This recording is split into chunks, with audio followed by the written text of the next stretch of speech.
ఈరోజు ఒక ప్రశ్నకు సమాధానాన్ని వెతుక్కుందాం. మన ఆత్మీయ జీవితంలో అలాగే ఈ శరీర సంబంధమైన జీవితంలో ముఖ్యమైన రెండు ప్రశ్నలు మనల్ని ఎప్పుడు వెంటాడుతూ ఉంటాయి, బాధిస్తూ ఉంటాయి. ఏమిటి ఆ రెండు ప్రశ్నలు అంటే, మొదటిది, శరీర సంబంధమైన జీవితంలో స్థిరత్వం లేక ఏ దరి అర్థం కాక భవిష్యత్తు ప్రశ్నార్థకమై పరిష్కారం ఏంటి, ఎలా నా మనుగడ ఎలా అని మన వ్యక్తిగత జీవితాన్ని గురించి, కుటుంబాలను గురించి ఒక రకమైన వేదన మనల్ని వెంటాడుతూ ఉంటుంది. కాస్త కూస్తో ఏదో ఒకటి చేస్తూ ఉంటాం కానీ తృప్తి కలగదు.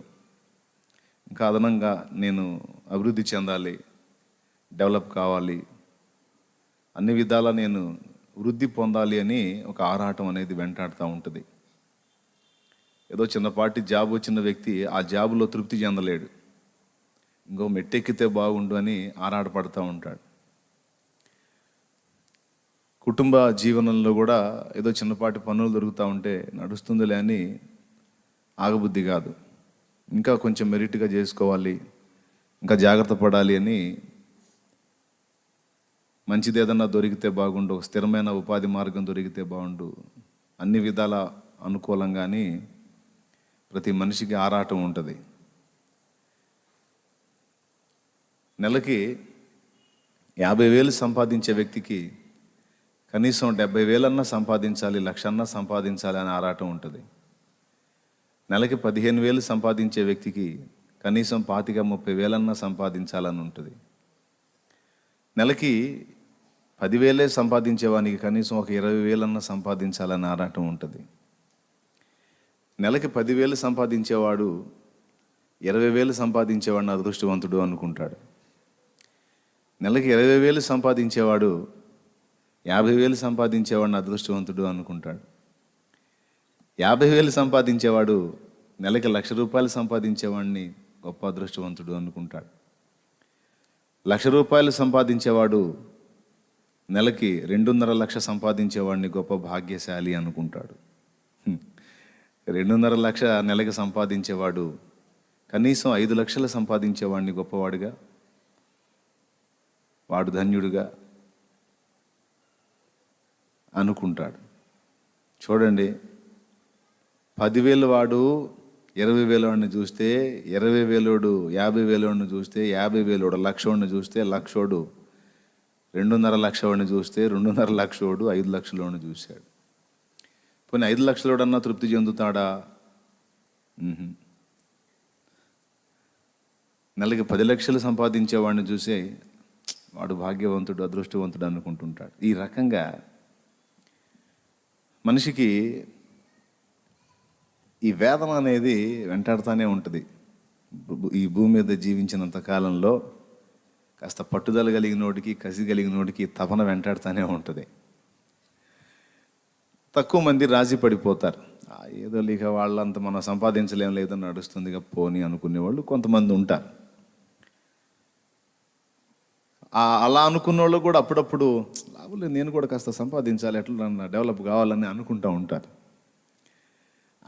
పాపం తపన పడతారు కానీ అనుకున్నవి జరగవు, మళ్ళా మొదటికే వస్తారు, రాజీ పడిపోతూ ఉంటారు. ఇది జీవిత స్థితి. ఇది శరీర సంబంధంగా అవునా కాదా? ఓకే. ఇక దాన్ని పక్కన పెడితే ఆత్మ సంబంధమైన జీవితంలో ఇక కాస్త ఆత్మీయంగా అభివృద్ధి చెందిన వాళ్ళకి మైండ్ ఎలా ఉంటుందంటే, ఎంత సంపాదించినా, ఎన్ని మేడలు కట్టినా, ఎన్ని స్థలాలు కొన్నా, పొలాలు కొన్నా, ఎంత బ్యాంక్ బ్యాలెన్స్ ఉన్నా, ఇదంతా నశ్వరమైన శరీరం, అట్టెకాలం జీవించం, అసలు మనకి లోకాశలు ఉండకూడదు, లోకంలో ఉన్నదంతయో నేత్రాశయో శరీరాశయో జీవపు డంబం వేస్ట్. లోకంలోకి వచ్చేటప్పుడు ఏం తేలేదు, సత్యనాడు ఏం తీసుకొని పోలేము. కాబట్టి అన్న వస్త్రాలు గలవారమే తృప్తి కలిగి ఉంటే సరిపోతుంది. ఇక ఏదేదో మనం ఆలోచనలు చేయడానికి అవసరం లేదు, వేస్ట్ అని ఆ లోకాశలను వదిలేసి ఆధ్యాత్మికంగా వచ్చి దేవునిలో ఎదుగుతూ ఉన్న వాళ్ళ పరిస్థితి చూస్తే పాపం వాళ్ళకు కూడా స్థిరత్వం కనపడదు. వాళ్ళకి ప్రశ్నే, శరీర సంబంధమైన జీవితంలో ఎదుగుదల కొరకైన ఆకాంక్ష, ఎదుగుదామన్న తపన, అది నెరవేరక వేదన. సరే దాన్ని పక్కన పెడితే లోకాశ వదిలేద్దాంలే అని ఆధ్యాత్మికంగా అంటే ఆత్మీయంగా మనం వృద్ధి చెందుదామని దైవికంగా వస్తే అందులో కూడా స్థిరత్వం లేని పరిస్థితి. ఒక నెల రోజులు మనం స్థిరంగా ఈ విషయంలో నికరంగా ఉందాం, జాగ్రత్తగా ఉందాం, పట్టుదలగా ఉందాం అని అనుకుంటే ఆ నెల రోజుల్లో మళ్ళీ 4-5 సార్లు ఆ వద్దన్న కార్యాలే మన జీవితంలో కనపడతా ఉంటాయి. మనం అసహించుకునే పరిస్థితులే మనకు ఎదురొస్తూ ఉంటాయి. కాదనుకున్న విషయాలే మళ్ళీ మళ్ళీ మనల్ని తడతా ఉంటాయి. ఇక ఏమనిపిస్తుంది అంటే ఈ ఆత్మీయ జీవితంలో కూడా ఇందాక నేను చెప్పిన కేటగిరీసే ఉంటాయి.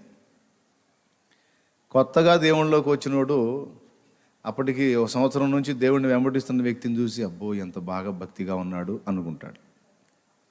1 సంవత్సరం నుంచి భక్తి చేసేవాడు 2 ఏళ్ల నుంచి చేసేవాడిని చూసి అబ్బో ఎంత అభివృద్ధి చెందాడు, వాక్యాలు మామూలుగా మాట్లాడలేదుగా అనుకుంటాడు.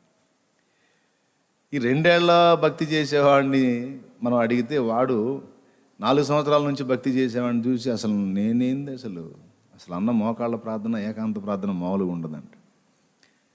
4 ఏళ్ల భక్తి చేసేవాడిని చూస్తే ఎంత భక్తి చేసినా నేనేం ఆత్మల్ని సంపాదించాను, ఏం ప్రయోజనం నా వల్ల, ఫలానా ఆయన 6 సంవత్సరాల నుంచి దేవుని సేవిస్తున్నాడు, ఇంతమంది ఆత్మలు రక్షించాడు, భక్తి అసలు మామూలుగా ఉండదని. ఒకళ్ళని చూసి ఒకళ్ళు ఏమనుకుంటారంటే వాళ్ళంత భక్తిగా నేను ఉండలేకపోతున్నా, వాళ్ళంత పరిపూర్ణంగా నేను ఉండలేకపోతున్నా, వాళ్ళంత అద్భుతమైన ఆత్మీయ అనుభవం నాకు ఎందుకు దొరకట్లేదు. అలాగే కొన్ని వరాలు పొందినటువంటి వాళ్ళని చూసి నోరు ఊరిపోతూ ఉంటుంది. వాళ్ళు భాషలు మాట్లాడుతున్నారు, అసలు నేనేం మాట్లాడలేకపోతున్నా.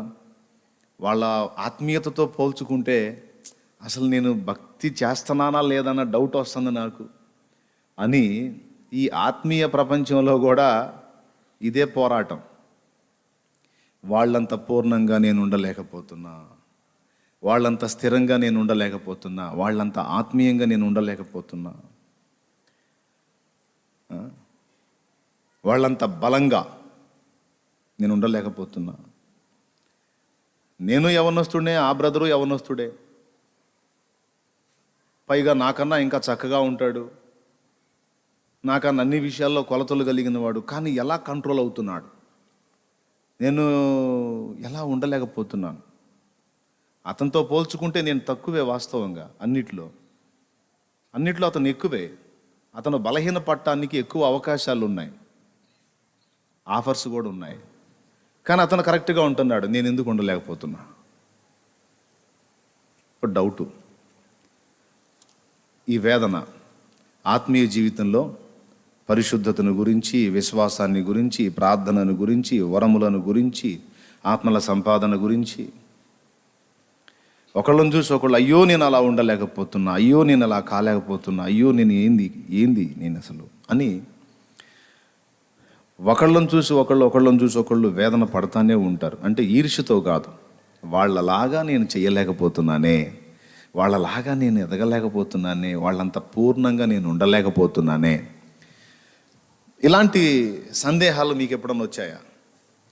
వస్తే వచ్చినాయి అన్నా అని చేయొద్దండి, నేను ముందుకెళ్తా.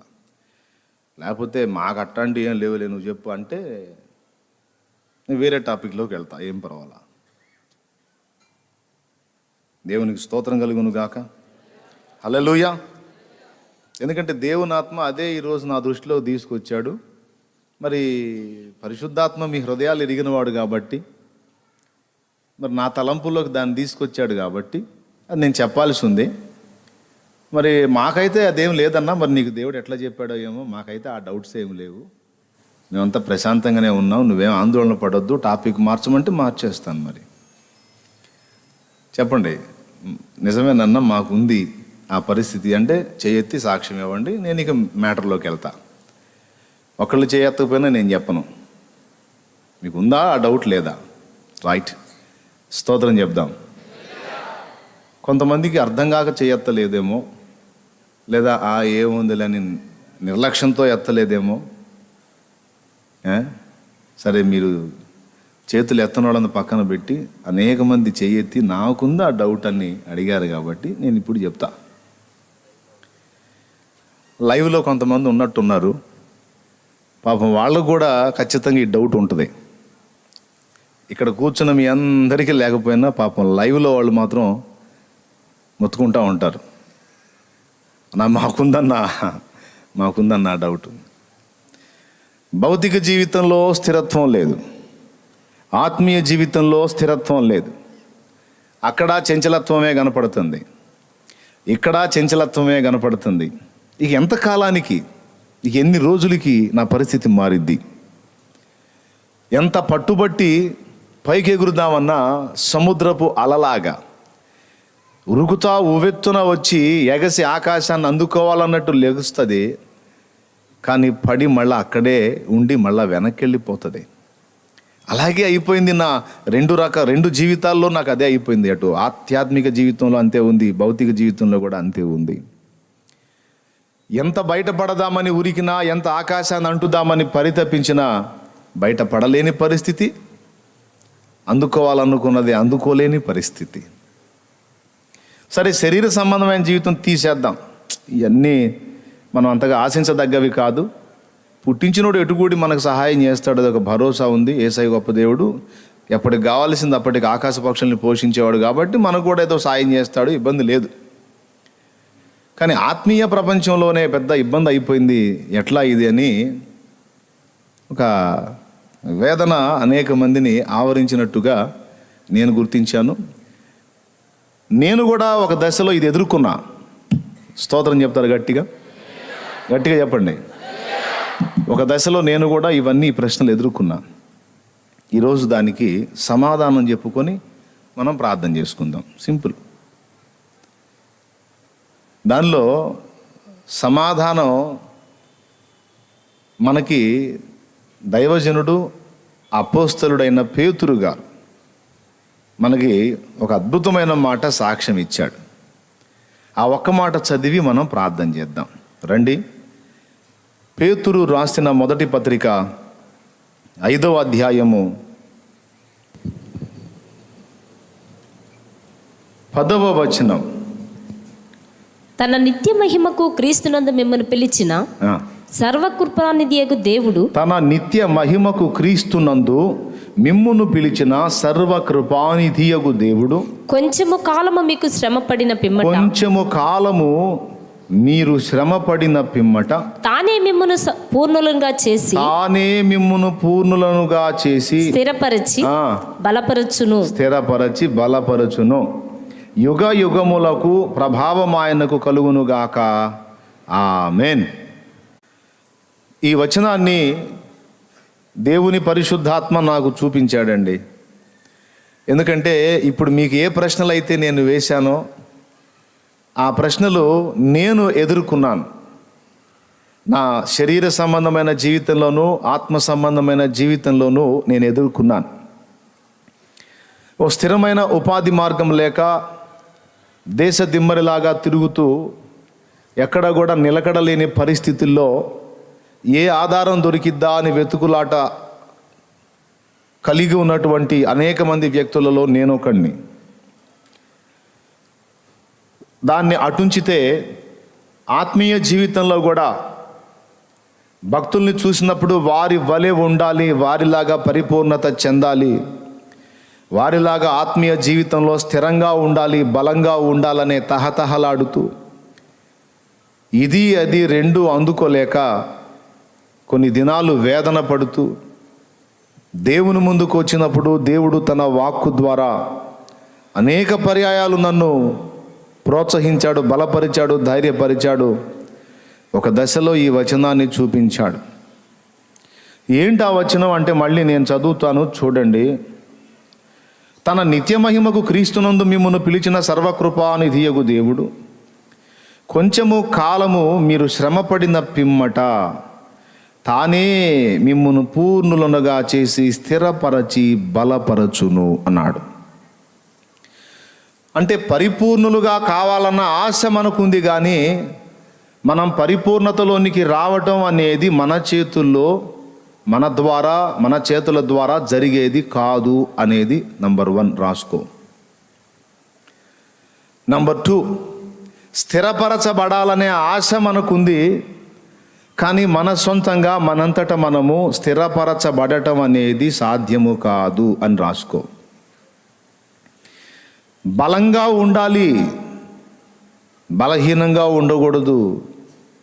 ఆత్మీయ జీవితంలో ఫోర్స్గా ఉండాలి, శక్తివంతంగా ఉండాలన్న ఆరాటం నీకుంటుంది, కానీ నీ అంతటా నీవు బలము కలిగి ఉండలేవు. ఈ 3 మాటలు దేవుడు నాతో మాట్లాడాడు. దేంది ప్రభువా? పూర్ణంగా ఉండాలనేది నా ఆశే కాదు, నీ చిత్తము కూడా కదా. స్థిరంగా ఉండాలనేది నేను ఆశించటమే కదా, అది నీ చిత్తం కదా. నేను స్థిరంగా ఉండకుండా చంచలత్వంతో ఉంటే నీకు ఇష్టమా? లేదు, స్థిరంగా ఉండటమే కదా నీకు ఇష్టం.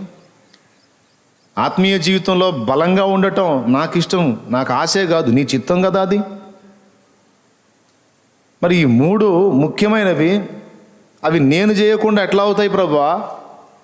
అది ఎలా సాధ్యమైద్ది? ఇలా మాట్లాడావేంటి అంటే దేవుడు తెలియజేశాడు, అవును బాబు, నువ్వు ఆశపడుతున్న ఆ 3 నీ ప్రయత్నంతో, నీ సొంతంగా నువ్వు సాధించలేవు. నువ్వు ఎంత తిప్పలు పడ్డా సముద్రంలో ఎగసిపడే అలతో నువ్వు సమానమే. అది సముద్రము నుండి బయటపడలేదు, ఆకాశాన్ని అంటుకోను లేదు. మరి ఎట్లా? ఆ 3 నీ జీవితంలో జరిగించాల్సింది నేనే. అది ఇక్కడ పేతురు గారు చెప్తుంది. తానే అన్న మాట రౌండ్ చేసుకోండి. ఆ వచనంలో, నేను చూపించినటువంటి వచనంలో, సర్వకృపానిధియగు దేవుడు కొంచెము కాలము మీరు శ్రమపడిన పిమ్మట అని తానే మిమ్మును పరిపూర్ణులనుగా చేసి స్థిరపరచి బలపరచును అన్నాడు. ఈ తానే అన్నదాన్ని రౌండ్ చేయాలి. అంటే ఆయనే చేస్తాడు అంటే అది నా వల్ల అయ్యే పని కాదు. దేవునికి స్తోత్రం కలుగును గాక. హల్లెలూయా. ఇప్పుడు నేను ఇక్కడికి వచ్చి వాక్యం అందించాలి. కూర్చున్న మీరేమనుకుంటారండి? నేను వెళ్ళి అన్నగా సహకరించేది ఏం లేదు. అన్న ఈ వాక్యం చెప్పు, ఈ మెసేజ్ చెప్పు, ఇదిగో ఈ అంశం చెప్పు అని నేను ఆయనకి చెప్పేది ఏం లేదు. నేను జస్ట్ కూర్చోవటమే. ఏం చెప్పాలో, ఎలా సిద్ధపడాలో, ఎలా మొదలు పెట్టాలో, ఎలా నడిపించాలో, ఎలా ముగించాలో తానే చేస్తాడు. నేను జస్ట్ చూస్తా ఊరుకోవటమే. దేవునికి స్తోత్రం కలుగును గాక. అంతే అనుకుంటారా? లేకపోతే ఏమన్నా నాకు సపోర్ట్ చేస్తారా? నేను ఇక్కడికి రాగానే అనయ్య జాగ్రత్త, నువ్వు ఎట్లా పడితే అట్లా చెప్పావు, ఇదిగో ఎట్లా మొదలు పెట్టు, ఇలా చెయ్యి, ఇలా ముగించు, ఇదిగో ఈ అంశం తీసుకో, బాగుంటుంది, అనేక మందికి బాగా అర్థమైద్ది ఏమన్నా మీరు చెబుతారా? నాకు ఏం లేదు. టయానికి వచ్చి కూర్చుంటారు, పాటలు పాడేటప్పుడు కాసేపు భజన చేస్తారు, హల్లెలూయా స్తోత్రం అని, తర్వాత ఆరాధన చేస్తారు, కాసేపు మనోళ్ళు విజ్ఞాపన చేపిస్తారు, విజ్ఞాపన చేసేస్తారు. ఇక ప్రశాంతంగా ఇక బిర్యానీ రాబోతుంది అన్నట్టుగా ఆ పలావో, బిర్యానో, లేకపోతే వైట్ రైసో, లేకపోతే టిఫినో ఏదో వస్తుంటుంది అన్నట్టు రెడీగా కూర్చుంటారు. ఇక చక్కగా ఎదురు ప్లేట్ ఒకటను ఐటమే అన్నట్టు ఒక ఫోజ్ ఇచ్చి కూర్చుంటారు. దేవునికి స్తోత్రం కలుగును గాక. హల్లెలూయా. ఇక అంతమించి మీరు ఏమేమి చేస్తారా నాకు చెప్తారా? నో. ఏమనుకుంటారు? తానే వచ్చి మనకు ఏది చెప్పాలో దేవుని ద్వారా పొందుకొని ఆయనే మనకు బోధిస్తాడని జస్ట్ కూర్చొని చూస్తారు. తానే చేస్తాడు అంటే అదే. తబలా కొట్టే వ్యక్తికి బాబు ఇలా కొట్టు నాయనా, ఇలా కొట్టు అని నేను చెప్పను. ఎలా కొట్టాలో తనకు తెలుసు కాబట్టి తానే ఆ తబలా ప్లే చేస్తాడు. కీబోర్డ్ కొట్టేవాడు కూడా నేను చెప్పే అవసరం లేదు. తానే ఎలా బోర్డ్ ప్లే చేయాలో తానే చేస్తాడు. ఈ కెమెరాలో లైవ్ ఇచ్చేవాడికి కూడా నేను వచ్చి సలహాలు ఇచ్చేది ఏం లేదు. అన్ని కుస్తీలు అయిపోయినాయి, అన్నీ పడి నేర్చేసుకొని ఇప్పుడు లైవ్ ఇస్తూ ఉన్నారు కనుక నేను వచ్చి ఒరే లైవ్ ఇట్ట ఈ బాబు అలా చేయరా ఇలా చేయరా అని చిన్నోడికి చెప్పేదేం లేదు. తానే మీకు ఆ స్క్రీన్స్ మీదకి వచ్చేటట్టు చేస్తాడు. అలాగే లైవ్లో మరి ప్రపంచమంతటి కూడా వెళ్ళేటట్టు తానే చేస్తాడు. నేనేం చేయాల్సిన అవసరం లేదు. హల్లెలూయా. అంతేనా? లేకపోతే మీరేమన్నా చెప్తారా వాళ్ళకి? నేనేమన్నా చెప్తానా? లేదు కదా.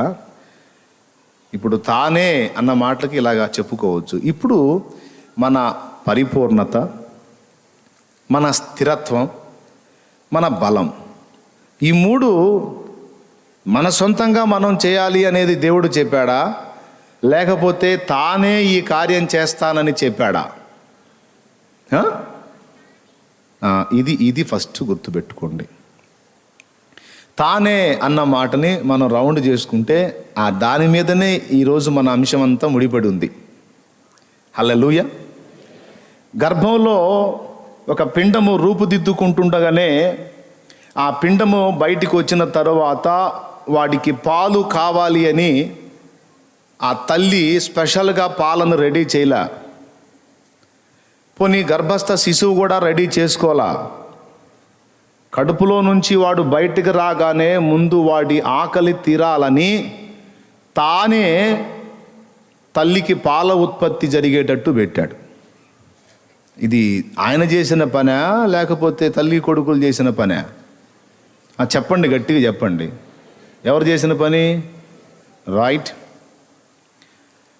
వర్షాకాలంలో వర్షం వచ్చేటట్టు, వేసవి కాలంలో ఎండ కాసేటట్టు, చలికాలంలో చలి వచ్చేటట్టు, ఋతువులు మారి మన నివాసానికి అనుకూలమైన ప్రకృతి ఏర్పడేది మనం ఏమన్నా మెషిన్స్తో చేస్తున్నామా లేకపోతే తానే చేశాడా? ఇప్పుడు దేవుడు వర్షం కురిపిస్తే నువ్వు వ్యవసాయం చేస్తున్నావు సార్. టెక్నాలజీ ఎంత డెవలప్ అయినా రైతు అనేవాడు నాగలు వదిలేశాడంటే ఒకడినొకడు పీక్కొని తినాలి. అవునా కాదా? గట్టిగా చెప్పండి. ఇప్పుడు మనం ఎంత నాజూగ్గా పెరిగినా కాలికి అరికాలుకు కూడా అంత మట్టి అంటకుండా అని ఎంత నీటుగా తయారయ్యి భద్రంగా ఉన్నా వరిచేలోకి వెళ్ళి అక్కడ బురద దొక్కకపోతే రైతు నీ డొక్క నిండదు. ఎందుకు నిండదు? ఏంది? పైసలు పెట్టి ఏదైనా తెప్పించుకుంటానంటే నువ్వు ఏది తినాలన్నా ఆడ బండాలా, లేకపోతే ఆ కాగితాలు తినలేవు. నాణ్యాల కాగితాలు తింటే సస్తారు. కాబట్టి రైతు నాగలి బట్టి వ్యవసాయం చేయాలి అంటే ముందు వర్షం దేవుడు కురిపించాలిగా. ట్యాంకీలతో నీళ్లు తెచ్చి ఏమైనా పండిస్తాడా? ఆ నీళ్లు కూడా వర్షం కురిపిస్తేనే సమృద్ధిగా ఉంటాయి. దేవుడు వర్షం కురిపించకపోతే అవి కూడా ఉండవు. భూగర్భ జలాలు అడుగంటిపోతాయి, నదులు ఎండిపోతాయి, మానవాళి మనుగడే ప్రశ్నార్థకమైపోతుంది. అంటే వర్షం పడే టయానికి సమృద్ధిగా జలాలు రప్పిస్తున్నాడు. కురిపించేది ఉప్పు నీళ్లు కురిపించవచ్చుగా, సచ్చి ఊరుకుంటాం. సముద్రం అంత సముద్రం ఉంది, ఆ సముద్రంలో ఉప్పు నీళ్ళు అలాగే కుమ్మరించవచ్చుగా. కుమ్మరించవచ్చు. చేపలు బతుకుతాయి, మనం చేస్తాం, బతకలేం. మనం బ్రతకాలంటే మంచి నీరు కావాలి. దానికి అనువుగా నీళ్ళని ఫిల్టర్ చేసి మరి మనకు అందిస్తున్నాడు ఆయన. దేవునికి స్తోత్రం కలుగునుగా. ఇది మనం చేసామా? తానే రెడీ చేశాడా? పోయి పొలంలో విత్తనం నాటొస్తున్నావు, రోజు దాని దగ్గర కూర్చొని అమ్మ విత్తనం గారు కాస్త మొలవండి, ఇగో మొలవండి అని ఎప్పుడన్నా అడిగావా? ఆహా. భూమిని దున్ని దాన్ని వాటర్ పెట్టి తేమ చేసి వెళ్ళి విత్తనం నాటి ఇంటికి వచ్చి హాయిగా నిద్రపోయావు. తానే ఆ విత్తనమునకు ఒక శరీరమునిచ్చి దాన్ని ఒక మొక్కగా మలచి ఒక విత్తనానికి 1000 విత్తనాలు తిరిగి నీకు అందేటట్టు చేస్తున్నాడు. ఇది నువ్వు చేసిన పనే? తను చేసిన పనే? ఎవరు చేసిన పని? ఆయన చేసిన పని. ఈ రకంగా ప్రతి పార్ట్లోని మీరు గమనించి చూడండి. ఆయన జోక్యం లేకుండా మన మనుగడ ఎలా సాధ్యమైద్ది?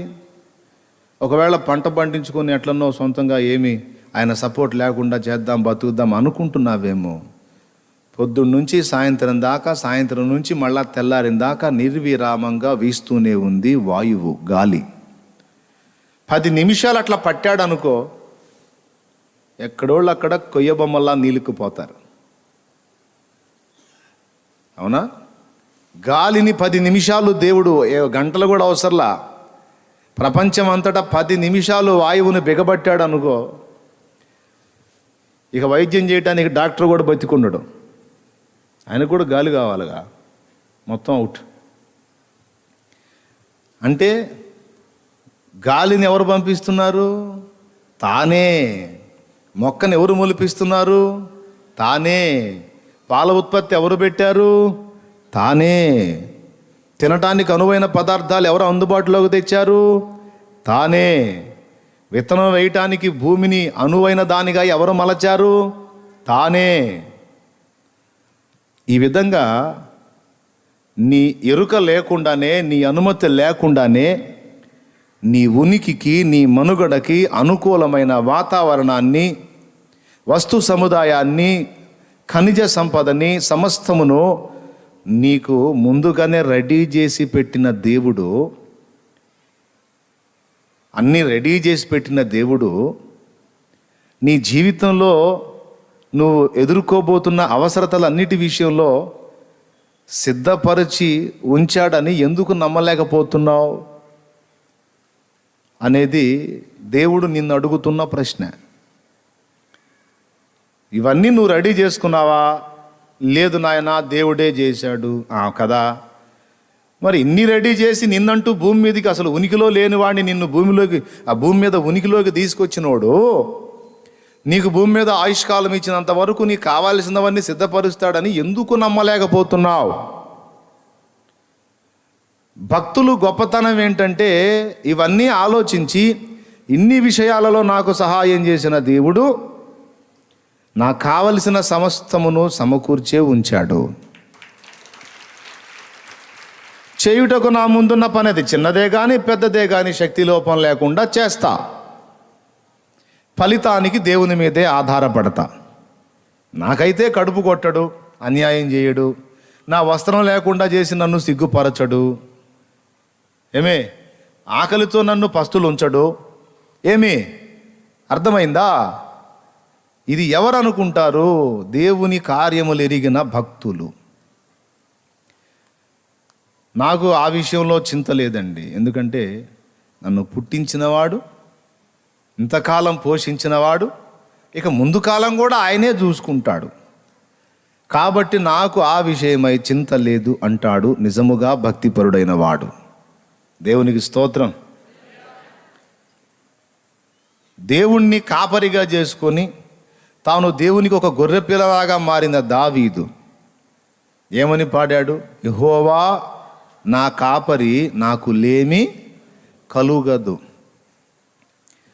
యెహోవా మా కాపరి, యేసయ్య మా ఊపిరి.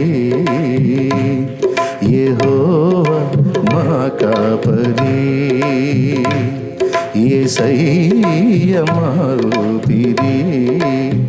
మాకు లేనిదే లేదు, లేమి కలుగదు. యెహోవా మా కాపరి.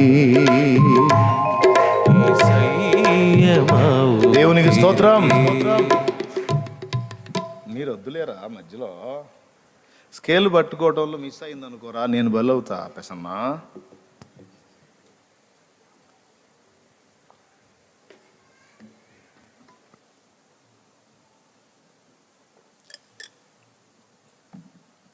దేవునికి మహిమ. ఇంకొంచెం నీరసంగా చెప్పండి. అరే సౌండ్ పెరిగింది, ఇంకొంచెం చెప్పండి. హుషారుగా ఉండండి, పేషెంటులాగా ఉండి వాకండి. మనం కేకేస్తే పేషెంట్ కూడా హుషారు రావాలి, అంతేగాని మన నీరసం దెబ్బకి అవతలోడు పేషెంట్గా మారకూడదు. సరే, విషయానికి వస్తా. ఎక్కడొచ్చాగాం? ఏమో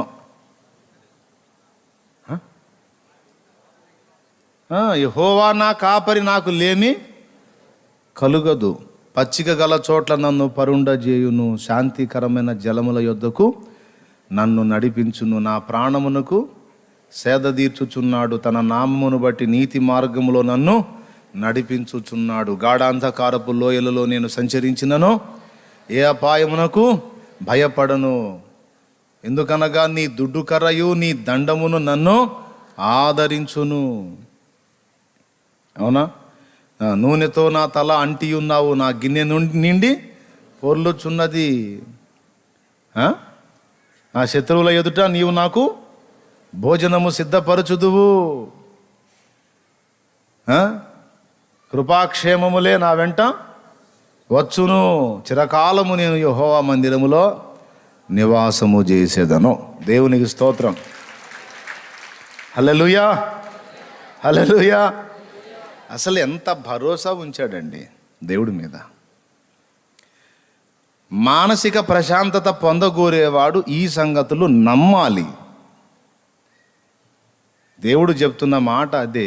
నీవే అనలేదురా బాబు, నేనే తానే మిమ్మును పూర్ణులనుగా చేసి స్థిరపరచి బలపరచునన్న మాట మీరు గుర్తించరేమి?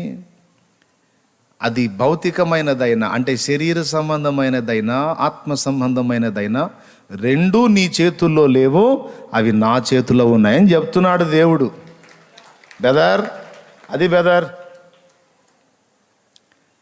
ఎందుకేంది మనం కష్టపడి చదవకుండా ఉద్యోగం వచ్చిద్దా ఏంది? కష్టపడి చదవాలి. మనం కష్టపడి చదివిన వాళ్ళకి చాలామందికి ఉద్యోగాలు లేవు. మరి నిజమా కాదో చెప్పండి నాకు. కష్టపడి చదివి మహా అద్భుతంగా అన్ని ఫస్ట్ ర్యాంకులు వచ్చిన వాళ్ళు చాలామంది బికార్లుగా తిరుగుతున్నారు. ఎందుకని రాలా? మరి అనేక వాటిల్లో ఒక ఫెయిల్ అయిన వాళ్ళు ఈరోజు ఉన్నతమైన స్థితుల్లో ఉన్నారు. మరి అది ఎందుకే జరిగింది అట్లా? కష్టపడి చదివితే సాధిస్తావా? చదవాలి, కష్టపడాలి, పడొద్దు అంటల్లా. కానీ పూర్తిగా నీ చదువు మీద, నీ జ్ఞానం మీద, నీ కష్టం మీద నువ్వు డిపెండ్ అయితే చెప్పలేం.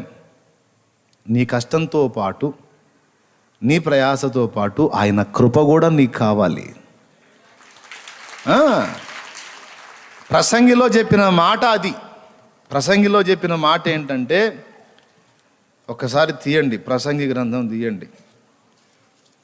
జ్ఞాని అయిన సొలొమోను జీవితాన్ని కాచి వడపోసి మనకు నేర్పిన పాఠాలు ఇవి. 9వ అధ్యాయము 11వ వచనం చదవండి, తొందరగా చదువు. మరియు నేను ఆలోచింపగా, ఆయన ఆలోచించగా, సూర్యుని క్రింద జరుగుచున్నది నాకు తెలియబడెను. వడిగలవారు పరుగులో పరుగులో ఎవరు గెలుస్తారండి? వడిగా పరిగెత్తేవాడే కదా గెలుస్తాడు. కానీ వడిగా పరిగెత్తగలిగేవాడు పరుగు పందెంలో గెలవడంట. బలము గలవారు యుద్ధమునందు జయముందరు. అదేంది? బలవంతుడే కదా యుద్ధంలో గెలిచేది. కానీ బలము గలవాడు యుద్ధంలో గెలుపొందడు అన్నాడు. జ్ఞానము గలవారికి అన్నము దొరకదు. అదేంది? జ్ఞానవంతుడు ఏ విధంగానైనా ఆహారం సంపాదిస్తాడు కదా, కానీ జ్ఞానం గలవాడికి కూడు దొరకదు అన్నాడు. బుద్ధిమంతులగుట వలన ఐశ్వర్యము కలుగదు. అబ్బా, వీడు చాలా బుద్ధిమంతుడండి, చాలా మంచోడండి అన్నంత మాత్రాన వాడు సంపన్నుడు కాలేడు. తెలివి గల వారికి అనుగ్రహము దొరకదు. అదేంది మరి? తెలివి తక్కువ వాళ్ళకి దొరికిద్దా? తెలివి గల్లవాడికి దొరకదు, తెలివి తక్కువ వాడికి దొరకదు. తెలివి గల్లవాడికి దొరకకపోతే తెలివి తక్కువ వాడికి ఎట్లా దొరికిద్దయా అనుగ్రహం? జ్ఞానం గల్లవాడికి అన్నం దొరక్కపోతే మరి జ్ఞానశూన్యుడికి ఎట్లా దొరికిద్దయా అన్నం? వడిగలవాడే యుద్ధం పరుగులో గెలవలేకపోతే, పరుగు పందెంలో వడిగా పరిగెత్తలేని అసమర్థుడు ఎలా పొందుతాడయ్యా బహుమతి? బలము గలవాడే యుద్ధములో గెలుపు పొందకపోతే బలహీనుడు ఎలా గెలుస్తాడయ్యా యుద్ధం? ఎట్లా సాధ్యం అంటే, ఎందుకు సాధ్యం కాదు, సాధ్యమయ్యిద్ది. కాలవశముననే, అదృష్ట వశముననే. చూడండి అక్కడ, ఇవన్నీ అదృష్ట వశము చేతనే, కాలవశము చేతనే అందరికీ కలుగుచున్నవి అన్నాడు. దేవునికి స్తోత్రం కలుగును గాక. ఎవరికి ఏ స్థాయి ఇవ్వాలో, ఎవరికి ఏ అంతస్తులో ఉంచాలో, ఎవరికి ఏ స్థాయి ఇవ్వటం వల్ల ఏ ప్రయోజనం ఉందో, ఎవరికి హెచ్చుది ఇవ్వాలో, ఎవరికి తక్కువది ఇవ్వాలో, హెచ్చుది ఇచ్చిన వాడికి ఏం ఆశించి ఇచ్చాడో, తక్కువ ఇచ్చిన వాడికి ఎందుకు అలా ఇచ్చాడో, ఇవన్నీ సర్వమెరిగిన ఆ మహనీయునికే తెలుసు. దేవునికి స్తోత్రం కలుగును గాక. అందరికీ ఒకే విధంగా ఇవ్వడండి, అది కూడా చెప్తున్నాను నేను. అందరికీ ఒకే విధంగా ఇవ్వడు, అందరి జీవితాలు ఒకే రకంగా ఉండవు. అందరికీ ఒకే విధంగా ఇచ్చి అందరి జీవితాలు ఒకే విధంగా ఉండేటట్టు అయితే అందరి ముఖాలు కూడా ఒకే రకంగా ఉండేవి. దేవునికి స్తోత్రం. మరి ఏ ముఖమైనా కలిసిద్దా? మళ్ళీ అందరికీ ముక్కు ఒకటే, కళ్ళు ఒకటే, నోరు ఒకటే, చెవి ఒకటే, లోపల పళ్ళు ఒకటే, అవునా? కానీ 100 ఫోటోలు తీసుకొని రండి, ఒకదానికి సంబంధం ఉండదు, ఎక్కడో చోట వేరియేషన్ ఉంటుంది. సో జీవితాలు కూడా అంతే, స్థాయిలు కూడా అంతే, బ్రతుకులు కూడా అంతే. నువ్వు ఎంత పరిగెత్తినా ఆయన నీకు అది ఇవ్వాలనుకుంటే అది లభిస్తుంది. కాదు అని ఆయన అనుకున్నాడంటే మాత్రం ఇక నువ్వు తల క్రింద పెట్టి కాళ్ళు పైకి లేపి తపస్సు చేసినా నీ వల్ల కాదు తమ్ముడు. ఆయన గుప్పెట్లో ఉంది. నీ ప్రాణాన్ని నిలపాలన్నా, నీ ప్రాణాన్ని తీయాలన్నా, నీ వారి ప్రాణం నిలపాలన్నా, వారి ప్రాణం తీయాలన్నా, నిన్ను ధనవంతుని చేయాలన్నా, దరిద్రుని చేయాలన్నా, నిన్ను ప్రఖ్యాతిగాంచిన వానిగా చేయాలన్నా, అవమాన భరితునిగా చేయాలన్నా, ఏ విధంగా నువ్వు ఏ మెట్టుకు రావాలన్నా కార్యం చేయాల్సిన వాడు ఆయన. ప్రైజ్ ద లార్డ్, హల్లెలూయా. అదే మరి ఆయన సర్వాధికారి అంటే అర్థం అది. సర్వాధికారి అని పాట పాడతాం కానీ మన బతుకులకు మనమే అధికారుల్లా ఫీల్ అవుతాం. పాట ఏం పాడతాం? సర్వాధికారివి. సర్వాధికారిని అనే పాట పాడుతున్నావు కానీ నీ బతుకు నన్ను అధికారినిగా చేయలేదుగా. నీ బతుకు నువ్వే అధికారివి అనుకుంటాడు ఆయన. అలా నువ్వు ఫీల్ అయినా, నీ బతుకు నువ్వు అధికారిలా ఫీల్ అయినా, సర్వాధికారం మాత్రం నాదే. నేను అనుకున్నదే నీకు ప్రాప్తిస్తుంది. నేను అనుకోకపోతే నీ వల్ల కాదు. అదృష్టవశము చేతను, కాలవశము చేతను. అదృష్టము, కాలము, ఈ 2 పేర్లు తగినవాడు, కలిగి ఉన్నవాడు యేసయ్య. కాలము అనే పేరు ఉంది తెలుసా ఆయనకి? ఆయన పేరు ఆది అట, అంతమట. ఆది, అంతము, అల్ఫా ఒమేగా ఆయన పేరు. అల్ఫా ఒమేగా ఈ 2 కాలాన్ని సూచించే పదాలు. ఇక్కడ ఏమన్నాడు? కాలవశము చేతనే అన్నాడు. అంటే ఎవరిక్కడ? అల్ఫా ఒమేగా ఎవరైతే ఉన్నాడో, ఆది అంతము అనే పేరు కలిగిన వ్యక్తి ఎవరైతే ఉన్నాడో, ఈ కాలము గారి వశంలో ఉన్నాయంట అన్ని. నీ సన్నిధిని సంపూర్ణ సంతోషము కలదు, నీ కుడి చేతిలో నిత్య సుఖములు కలవు అన్నాడు. స్తోత్రం చెప్పు. కొంతమంది అంటారు ఏమి లేదు, అసలు దేవుడే లేడనే నాస్తికుడు కూడా మంచిగా జాబ్ వచ్చింది, కారు బంగ్లా మస్తుంది అని ఒకవేళ మీరు అంటారేమో. అనండి, తప్పు లేదు.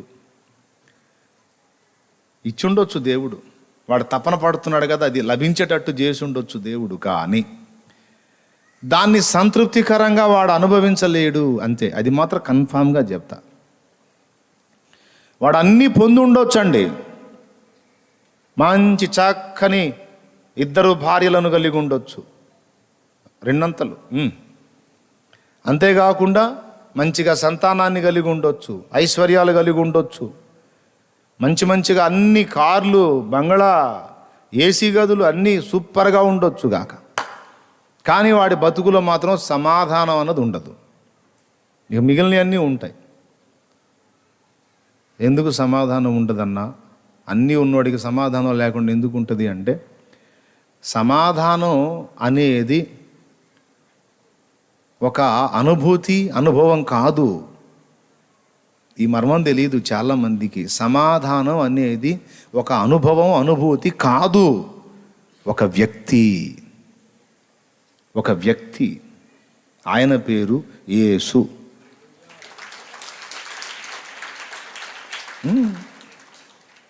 షాలోం సమాధానం. షాలేము రాజు, సమాధానానికి రాజు. మరి దేవునికి స్తోత్రం కలుగును గాక. నీతికి, మొదట నీతికి సమాధానమునకు రాజు అని అర్థం ఇచ్చున్నట్టి షాలేము రాజు. హెబ్రీ పత్రికలో ఉంది కదా, మీకు తెలుసు కదా. మనం అనుకుంటున్నాం సమాధానం అంటే ఒక అనుభూతో ఒక అనుభవమో అనుకుంటున్నాం. కాదు, ఒక వ్యక్తి. ఆయన ఎక్కడ ఉంటాడో అక్కడ ఉంటుంది సమాధానం, అక్కడ ఉంటుంది ప్రశాంతత, అక్కడ ఉంటుంది నెమ్మది. ఏ ఇంటిని, ఏ వ్యక్తిని ఆయన ఏలతాడో అక్కడ ఉంటుంది సమాధానం, అక్కడ ఉంటుంది మనం అనుకున్న నిత్య సుఖం. తప్పించి ఆయన లేని ఇళ్ళు, పెద్ద పెద్ద బంగళాలైనా, ఏసీ గదులైనా, తోటలైనా, ఫామ్ హౌసులైనా, ఎలాంటి అద్భుత రమ్యమైనటువంటి స్థలాలైనా వాడికి సమాధానం ఇల్లే ఉండదు. దేవునికి స్తోత్రం.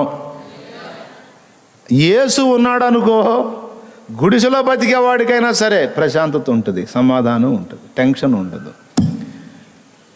ఆ గుడిసెలోనే కృతజ్ఞతా స్తోత్రాలు వినబడుతుంటాయి.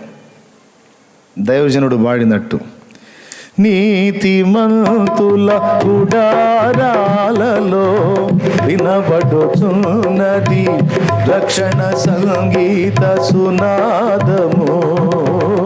నీతిమంతుల గుడారాలలో వినబడుచున్నది రక్షణ సంగీత సునాదము.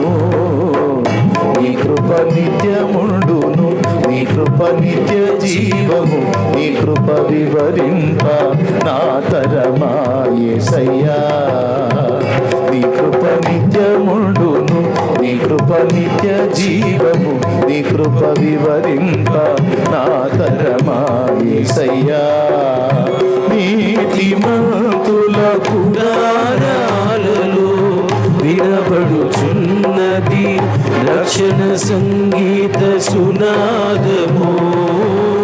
నీతిమంతుల గుడారాలలో వినబడుచున్నది రక్షణ సంగీత సునాదము. కావాలంటే అన్యుల మోకాలు చూడండి, మీరు చూడండి, అన్యుల మోకాలు చూడండి, నాస్తికుల మోకాలు ఇంకా బాగా చూడండి, దేవుని బిడ్డల మోకాలు చూడండి. దేవుని బిడ్డలు నిజంగా, మళ్ళీ దేవుని బిడ్డలు 2 రకాలు ఉన్నారు, అటు ఇటు కాని రకాలు ఉన్నారు, వాళ్ళు కాదు. ఆత్మీయులు ఇల్లు చూడండి, పోయి ఆ ఇంట్లోంచి రాబుద్ది అయిద్దాం చూడండి, అన్యుల ఇంటికి వెళ్ళి చూడు, ఉండబుద్ది అయిద్దాం చూడు. అన్నీ మళ్ళీ విశాలంగా సూపర్గా ఉన్న ఇల్లు అయినా సరే ఏదో తెలియని వేదన ఆ ఇంట ఉంటుంది. వాళ్ళ ముఖాలు కూడా చూడు.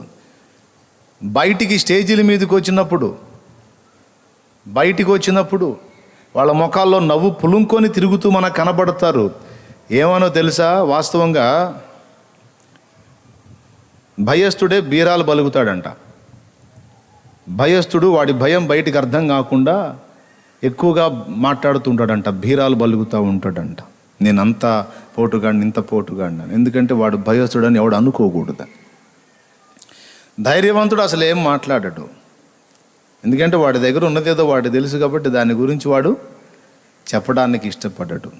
అల్పుడెప్పుడు బలుకు ఆడంబరముగాను, సజ్జనుండు బలుకు చల్లగాను, కంచు మోగునట్టు కనకంబు మోగున అన్నాడు.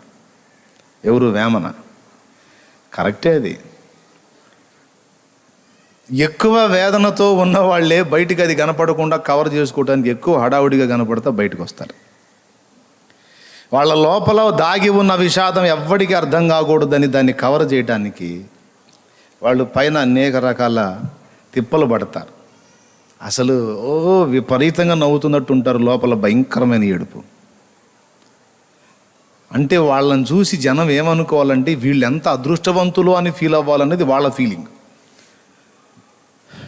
వాళ్ళంటి వాళ్ళు అనుకుంటారు అట్లని అనుకుంటే, కానీ మనం అనుకోం. ఎందుకు? సత్యం మనకు తెలుసు. చాలా హ్యాపీగా ఉన్నానండి, చాలా సంతోషంగా ఉన్నాను అంటారు. అసలు హ్యాపీ అంటే ఏంటో, సంతోషం అంటే ఏంటో కూడా తెలియదు పాపం వాళ్ళకి, తెలియదు అసలు. బావిలో ఉన్న కప్ప ఇదే ప్రపంచం అనుకున్నట్టు, బకెట్లోంచి బయటకు వస్తే కదా ఇంత పెద్ద ప్రపంచం ఉందని దాన్ని తెలిసేది. అట్లాగా పాపం వాళ్ళు చిన్ననాటి నుంచి వాళ్ళ కుటుంబాల్లో అసమాధానమే, వాళ్ళ జీవితాల్లో కూడా అసమాధానమే. ఈ జీవితం ఇక ఇంతేనేమో అని అలవాటు పడి ఇదే ఆనందమేమో అని ఆ రంగుల వలయంలో, ఆ మోసంలో తమను తాము మోసం చేసుకుంటూ బతికేస్తున్నారు. నేను కూడా యేసయ్యని ఎరగనప్పుడు అదే అనుభవాల్లో ఉన్నాగా ఇదే జీవితం అని, తర్వాత అందులోంచి బయటకు వచ్చి యేసయ్య ప్రపంచంలోకి అడుగుపెట్టినా కదా, అమ్మ బాబోయ్ ఇంత పెద్ద ఆనందకరమైన జీవితం ఉందన్న సంగతే ఎరుగకపోతిని. ఇప్పుడు యేసయ్యలోకి వచ్చినా కదా ఆ అనుభూతిని, ఆనందాన్ని, ఆ సమాధానాన్ని అన్నిటిని కూడా ఆ వ్యక్తిలో పొందుకుంటున్నాను. దేవునికి స్తోత్రం కలుగును గాక. కాబట్టి పెద్ద ఉద్యోగం వచ్చినా, పైసలు సంపాదించినా, ఎంత పెద్ద మేడలు కట్టినా, మిద్దెలు కట్టినా, ఆ ఇళ్లలో సమాధాన పాత్రుడగు యేసయ్య లేనప్పుడు మేము సమాధానంగానే ఉన్నాము అంటే అర్థం మారిపోద్ది అక్కడ. వాళ్ళు చెప్పే సమాధానం ఏంటంటే మా ఆవిడ నేను కొట్టుకోకుండా ఉన్నామని. మీరు బాగున్నారా? సమాధానం, ఓ మస్తు సమాధానం సార్, మా ఆవిడ నేను ఎప్పుడు కొట్టుకోలేదు, ఎప్పుడన్నా తిట్టుకుంటాం అంతేగాని కొట్టుకోలేదు. అది కాదురా సమాధానం అంటే, మాకు తెలిసిన సమాధానం అయితే అదే, మరి ఇంక మరి వేరే సమాధానం ఏం తెలియదు అంటే ఏం చెప్పాలి వాళ్ళకి? సమాధానం అనేది, మనం చెప్పే సమాధానం అనేది ఇద్దరి మధ్య ఉండే కొట్లాట ముగించిన సమాధానం కాదు. అదొక వ్యక్తి. సమాధానం అనే వ్యక్తిని అనుభవిస్తేనే కానీ తెలియదు, అది రుచి చూస్తేనే కానీ తెలియడు ఆయన. అది సమాధానం ఎలా ఉంటుందని నేనేం చెప్పేది, అలా ఉంటుందని నేనేం చెప్పేది, ఆయన అనుభవిస్తే కానీ తెలియదు. మరి నేను రుచి చూశాను, చాలా అద్భుతంగా ఉంది, ఏమని వర్ణించను, ఏందని చెప్పను, ఒకటే చెబుతా, ఇలా ఉంది అలా ఉందని నేను చెప్పను. కానీ నీకు దమ్ము ఉంటే, నీకు చేతనైతే నువ్వు కూడా రుచి చూడు, అప్పుడు నువ్వు కూడా ఎదుటి వాళ్ళకి చెప్పగలుగుతావు అని ఒక్క మాటే చెప్తాను నేను ఆయనలో. హల్లెలూయా. కాబట్టి ప్రియులారా, అదృష్టవశము చేతను, కాలవశము చేతనే ఎవరికైనా ఏదైనా, అంటే ఎవరి చేతిలో ఉంది బాబు? కష్టపడి చదివానని నీకు ఉద్యోగం రావాలని రూల్ ఏమీ లేదు, ఆయన దయ. అలాగని నువ్వు తిని పండుకోమని చెప్పాలా దేవుడు? కొంతమంది వెంటనే మేతావులు బయలుదేరుతారు. ఇది ఎట్లా చెప్పే మీరు యూత్ను పాడు చేస్తున్నారు. దేవుడి దయ, దేవుడి దయ, దేవుడి దయ అంటే వీడు చదవటం మానేసి చర్చిలకు వస్తున్నాడు, ప్రార్థన కీర్తన అనుకుంటా. అంటే ఆ ముక్క ఎవరు చెప్పారు బాబు? మేతావి గారు. ఆ ముక్క నేను చెప్పలేదు మేతావి. నిజంగా దేవుని సంబంధి అయిన వాడు తన ఎదుట ఉంచబడిన దాన్ని శాయశక్తుల రాజీ లేకుండా కష్టపడమనే దేవుడు చెప్పాడు. చేయుటకు నీ చేతనైన పని శక్తి లోపం లేకుండా చెయ్యి, ఫలితాన్ని ఆయనకు అప్పచెప్పు.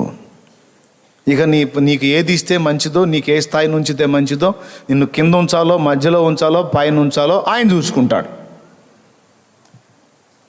నమ్మితే ప్రశాంతంగా ఉండు, గందరగోళం అయిపోవద్దు. జీవితంలో ఈరోజు నువ్వు అనుభవిస్తున్నవన్నీ నువ్వు సమకూర్చుకున్నవి కావో. మళ్ళీ చెబుతున్నా, ఈరోజు జీవితంలో నీవు అనుభవిస్తున్నవన్నీ నీవు సమకూర్చుకున్నవి కావు. నీళ్లు నువ్వు తయారు చేసావా? రైస్ నువ్వు తయారు చేసావా? గాలిని నువ్వు తయారు చేసావా? భూమిని కదలకుండా నువ్వు స్థిరపరిచావా? ఆకాశం వర్షించేటట్టు నువ్వు చేశావా? చెప్పు బాబు. చేయలా.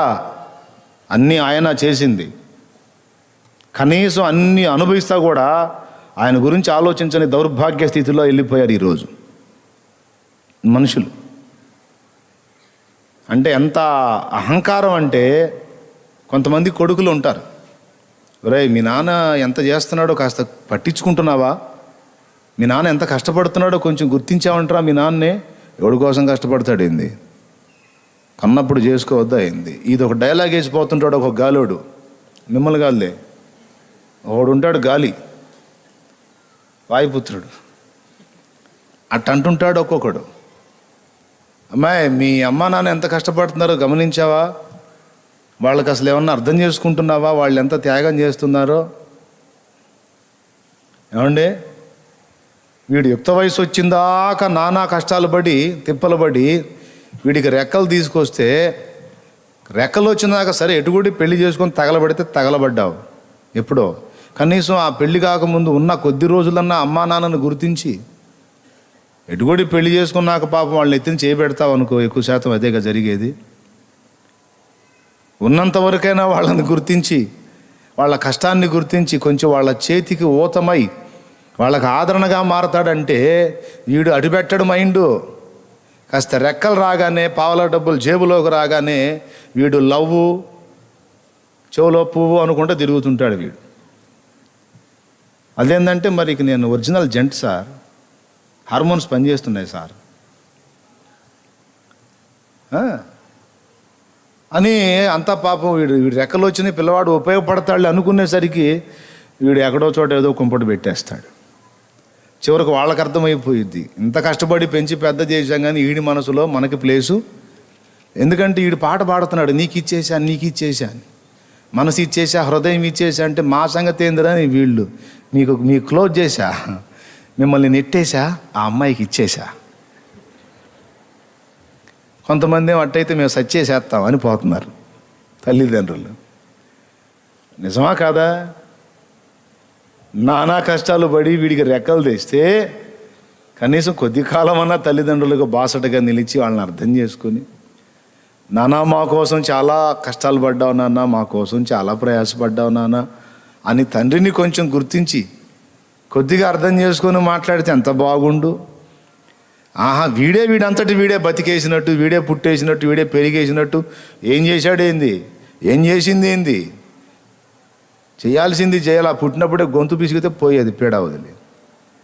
మళ్ళీ వీడి దగ్గర డైలాగులు తీసుకోవాలి, ఈ డైలాగులు వెధవ డైలాగులు, ఏం చేశాడేంది అని ఒకడంటే ఒకడేమో కన్నప్పుడు చేయొద్దా ఎవడి కోసం చేస్తాడేంది అంటాడు. ఏం తీసుకొని తనాలో వాడిని అర్థం కాదు. మనిషి జంతువు కూడా అర్థం కాదు. కన్నప్పుడు చేయడం అట్లా బతుకుతారు మనుషులు. భూమి మీద మనుషులు సృష్టికర్త తండ్రి ఒకడు ఉన్నాడు, ఆయన ఇంత చేశాడు, ఆయన ఇచ్చింది అనుభవిస్తున్నాను. ఎప్పుడు గుర్తొస్తాడో తెలుసా? ఆయన రోడ్డు మీద పోతున్నప్పుడు సడన్గా మబ్బు బట్టి పెళ ఉరిమి పటపటలాడితే పిడుగులు పడుతుంటే చూడు ఇదొక మూల. అప్పుడు గుర్తొస్తాడు, నా ఎత్తున పడిద్దేమో, అయ్యా దేవుడా దేవుడా దేవుడా దేవుడా దేవుడా దేవుడా. అటుపక్క ఢామ్ అంటే అసలు ఇటు సౌండ్ దేవుడా దేవుడా దేవుడా దేవుడా. ఎరా ఇప్పుడు గుర్తొచ్చానరా?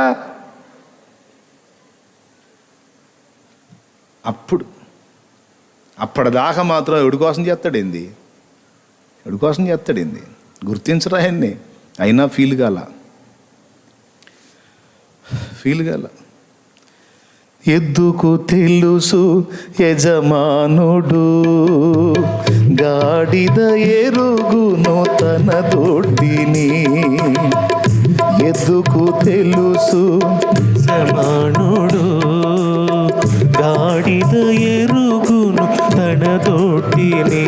నా ప్రజలకు తెలివే లేదాయనే, నా ప్రజలకు తెలివే లేదాయనే. నన్ను విడిచి సృష్టిని పూజింతురే, నన్ను విడిచి సృష్టిని పూజింతురే. ఆకాశమా ఆలకించుమా, ఓ భూమి నీ చెవి ఒగ్గుమా. ఆకాశమా ఆలకించుమా, ఓ భూమి నీ చెవి ఒగ్గుమా.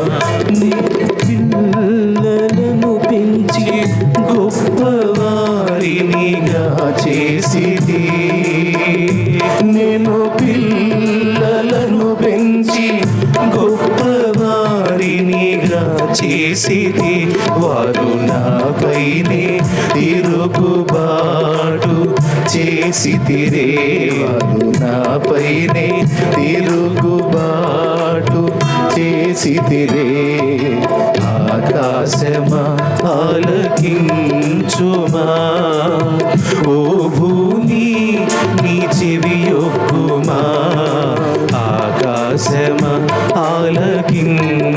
ఒగ్గుమా, ఓ భూమి నీ చెవి ఒగ్గుమా. బైబిల్లో యెషయా ప్రవక్త ద్వారా ఈ మాటలు పలికించాడు దేవుడు.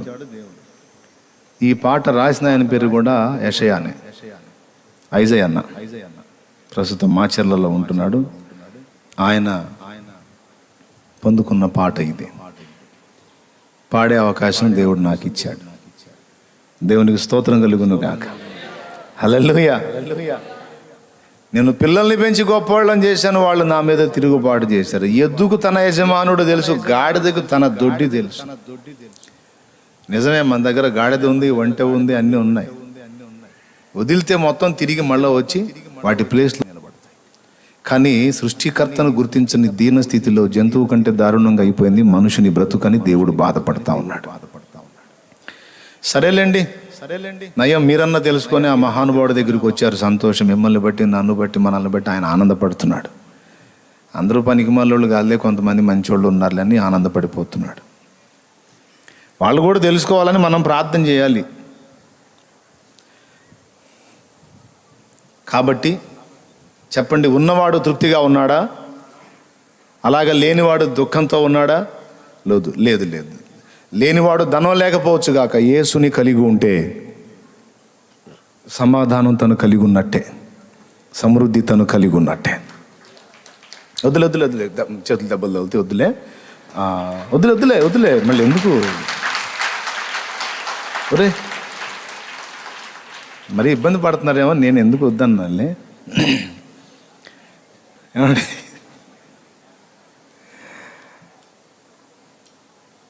కాబట్టి ఇన్ని నీ అనుమతి లేకుండా అన్నీ సిద్ధపరిచిన దేవుడు నీకు ఎప్పుడు ఏ స్థితి ఇవ్వాలో, ఎలా ఇవ్వాలో, ఎందుకు ఇవ్వాలో, ఎంత ఇవ్వాలో అన్నీ ఆయన ఎరిగే ఉన్నాడు, అన్నీ సిద్ధం చేసే ఉన్నాడు.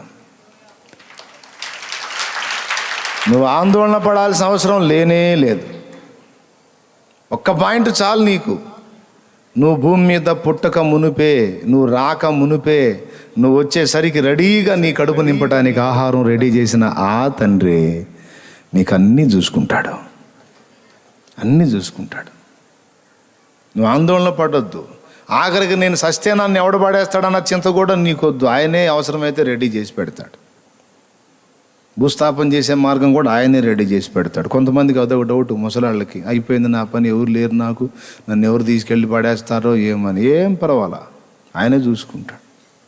ఎందుకంటే నువ్వు ఎవరికి ఏమీ కాకపోయినా, నీకెవరో లేకపోయినా, నీవు ఆయన బిడ్డవి, ఆయన కూతురివి, ఆయన కొడుకువి. నువ్వు నీ బాధ్యత తప్పకుండా ఆయన దృష్టిలో పెట్టుకుంటాడు, సందేహమే వద్దు. కాబట్టి ఇవన్నీ నువ్వు చేసాయా, తానే చేసాయా? కాబట్టి మరి ఎందుకు ఆందోళన పడతావు, ఎందుకు చంచలంగా గలిబిలైపోతావు అని దేవుడు నిన్ను ప్రశ్నిస్తున్నాడు. ఇన్ని నువ్వు చేసావా? లేదు కదా, నేనే కదా, ఇక ముందు కూడా నేనే చేస్తా. కాదంటావా? అట్లయితే తిప్పలు పడు, మరి సాధించు, నీ దమ్ము చూద్దాం, ఏం చేస్తావు పో. సరే, నన్ను పక్కన పెట్టి నువ్వు తిప్పలు పడు, కుస్తీ పడు, 100 ఎకరాల పొలమే, ఎంత బండిస్తావో చూస్తా. చదువు రాత్రి పగలు కలిపి చదువు, నువ్వు ఏమాత్రం సాధిస్తావు అది కూడా చూస్తా. నన్ను పక్కన పెట్టి నువ్వు ఏం సాధిస్తావో సాధించు, చూస్తా. నీ వల్ల అయిద్దా? 126వ కీర్తన, 127వ కీర్తన ఒకసారి చూడండి.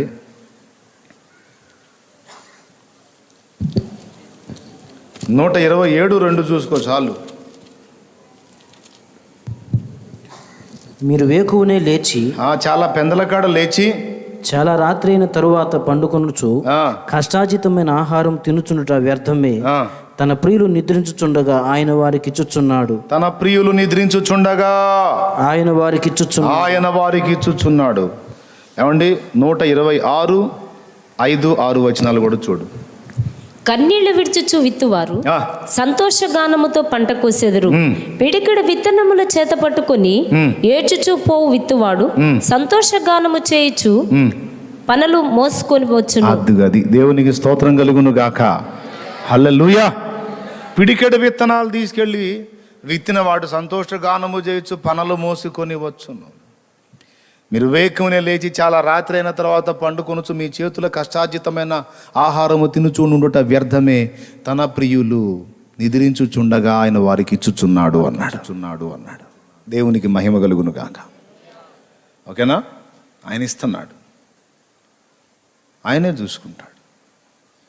అలాగని నిన్ను తిని నిద్రబొమ్మన్లా చేయుటకు నీ చేతనైన పని శక్తి లోపం లేకుండా చెయ్యి, ఇక ఇవ్వాల్సిన జవాబు ఆయన ఇస్తాడు. ఆయన వైపు చూడు, పని చెయ్యి. పొలంలో విత్తనాలు నాటు, ఫలితం కొరకు దేవుని వైపు చూడు. పొలం వైపు చూడవాకు, తేడా పడిద్ది. ఎటు చూస్తే తేడా పడిద్ది? పొలం వైపు చూస్తే తేడా పడిద్ది. విత్తనం నాటటమే, వర్క్ చేయటమే నీ పని. ఫలితం కోసం దేవుని వైపు చూడు. అప్పుడు నీకు ఎంత ఇవ్వాలో ఆయన ఇస్తాడు, మొత్తం న్యాయం జరిగిద్ది. నీకు కూడా మనశ్శాంతి ఉంటుంది, టెన్షన్ ఉండదు. ఒక పొలం విషయంలోనే కాదు, అన్ని విషయాలలో ఆయన చేతుల్లో ఉందని చెప్తున్నాను. ఎంతమందికి అర్థమైంది? ఇక నీ పిల్లల భవిష్యత్ అయినా, నీ జీవితమైనా, నీ కుటుంబ సంబంధుల జీవితాలైనా, ఏవైనా, నీ సేవా సంబంధమైన విషయాలైనా నువ్వు అనుకొని తిప్పలబడి పరిగెత్తుతావు కాదు. పాల్ యాంగిచో అనే దైవజనుడు 50 మంది విశ్వాసులు ఉన్నప్పుడు 3000 మంది బట్టే మందిరం కట్టాడట. చెప్పాను గతంలో ఒకసారి. ఇంతమంది విశ్వాసులు ఏమండి, 3000 మంది విశ్వాసులు బట్టే మందిరం కట్టి 50 మంది కూర్చుంటే ఎంత ఎట్టుంటుందండి అది? మందిరం ఏమో పెద్దగా ఉంటుంది, విశ్వాసులు ఒక మూలకు రారు. అవునా? ఇక రోజు ఆదివారం కూటమి అయిపోయిన తర్వాత రోజు పోయి చెబుతున్నాడంట, కనపడ్డ వాళ్ళకల్లా చర్చికి రండి అని సువార్త చెబుతున్నాడు, తిప్పలు పడుతున్నాడు. వాళ్ళు మొహమాటానికి వస్తామంటున్నారు. ఆదివారం 50 మంది కూర్చు. నెల రోజుల పైన తిప్పలు పడి విసుగు చెంది చెప్పిన వాళ్ళంతా కొడుతున్నారు, వస్తామంటారు, ఎవడు రాట్లా. ఇక మోకాళ్ళలోని ప్రార్థన చేస్తే దేవుని ఆత్మ మాట్లాడాడు, ఇంకా పోయి తిరిగిరా నాయనా అన్నాడు. విశ్వాసం బాగానే ఉంది బాబు, మంచిదే, విశ్వాసం మంచిదే. విశ్వాసం కొద్దీ నువ్వు కట్టావు. మరి అందులోకి ఆత్మల్ని నింపేటువంటి పని నీది కాదు, నాది. నువ్వు 2 చేయాల్సి ఉండే, ఒకటే చేస్తున్నావు. వెళ్ళి ప్రకటిస్తున్నావు, మంచిదే. కానీ ప్రకటించాక వాడే వస్తాడో ఊరుకుంటున్నావు. కాదు. నువ్వు చల్లిన విత్తనాలు వాడి హృదయంలో పడి మొలకెత్తడానికి నేను ముందు వాడిని సిద్ధపరచాలంటే ముందు నీవు నన్ను సంప్రదించాలి. నాతో నువ్వు కూర్చోవాలి, నాకు విజ్ఞాపన చేయాలి, నన్ను కదిలించాలి. అప్పుడు నేను వాళ్ళని కదిలిస్తాను, అప్పుడు కార్యం జరిగిద్ది. అనేక ఆత్మల్ని రక్షించాలని మందిరం కట్టావు కదా, మంచిదే. అది నెరవేరున్నట్లు నీవు నన్ను ఆశ్రయించవలసి ఉన్నదే.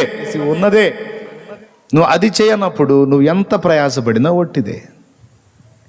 అప్పుడు మోకాళ్ళుని ప్రార్థన చేయటం మొదలు పెడితే ఇక ఒక్కొక్కడు వచ్చి అందరూ కదిలించబడి ఇప్పుడు ఆ ప్రాంతంలో ఒక బలీయమైన సేవ, దాదాపు 10 లక్షల మంది పైచులకు విశ్వాసులు కలిగిన సంఘంగా ఆయన పరిచర్య చేస్తూ ఉన్నాడు.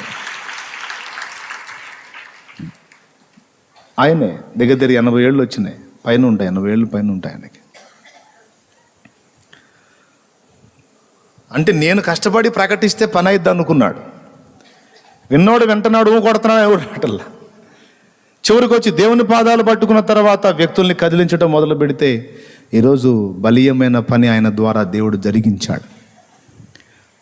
కాబట్టి ప్రియులారా, నీ భౌతిక సంబంధమైన జీవితానికి, శరీర సంబంధమైన జీవితానికి నువ్వు ఆర్థికంగా స్థితిగా నిలబడాలంటే, స్థితిమంతుడవు కావాలంటే, నీ పిల్లల విషయం కావచ్చు, నీ విషయం కావచ్చు, అన్ని విషయాలు తానే నీకు అనుగ్రహిస్తాడు. ఇది నమ్మితే నువ్వు ముందు ఆయన పాదాలు ఆశ్రయించటం మానుకోవు. ముందు అదే చేస్తావు, ఆయన పాదాలు పట్టుకోవటం ఎక్కువగా చేస్తావు.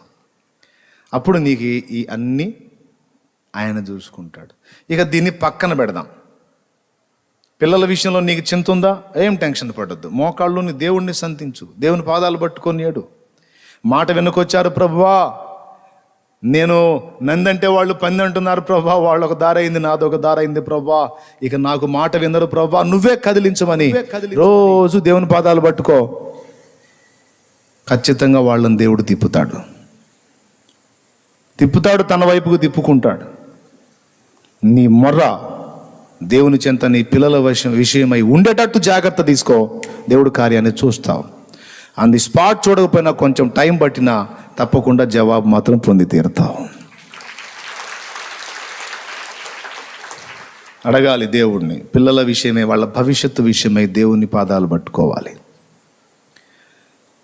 జమ్ము పెట్టె చేసి మోషేని అందులో పండుకోబెట్టి నీళ్ళలో వదిలిపెట్టి మిరియామును చెప్పింది. మిరియాముకి ఆ పెట్టెని నీళ్ళల్లో వదిలిపెడుతున్నాను, నైల్ నదిలో వదులుతున్నాను, ముసళ్ళు ఉంటాయమ్మా, మరి ఏం జరుగుతుందో, నేను ఆ పెట్టెని నీళ్ళల్లో వదులుతాను, పెట్టె నీళ్ళల్లో వెళ్తుంటుంది, నువ్వు ఒడ్డునే వెళ్ళు, అది ఎక్కడ దాకా వెళ్తుందో చూడు, ఏమవుతుందో చూడమ్మా అని కొడుకునేమో పెట్టెలో పెట్టి రాజాజ్ఞ ప్రకారం నీళ్ళలో వదిలింది, కూతుర్నేమో చూస్తూ వెళ్ళమని చెప్పింది.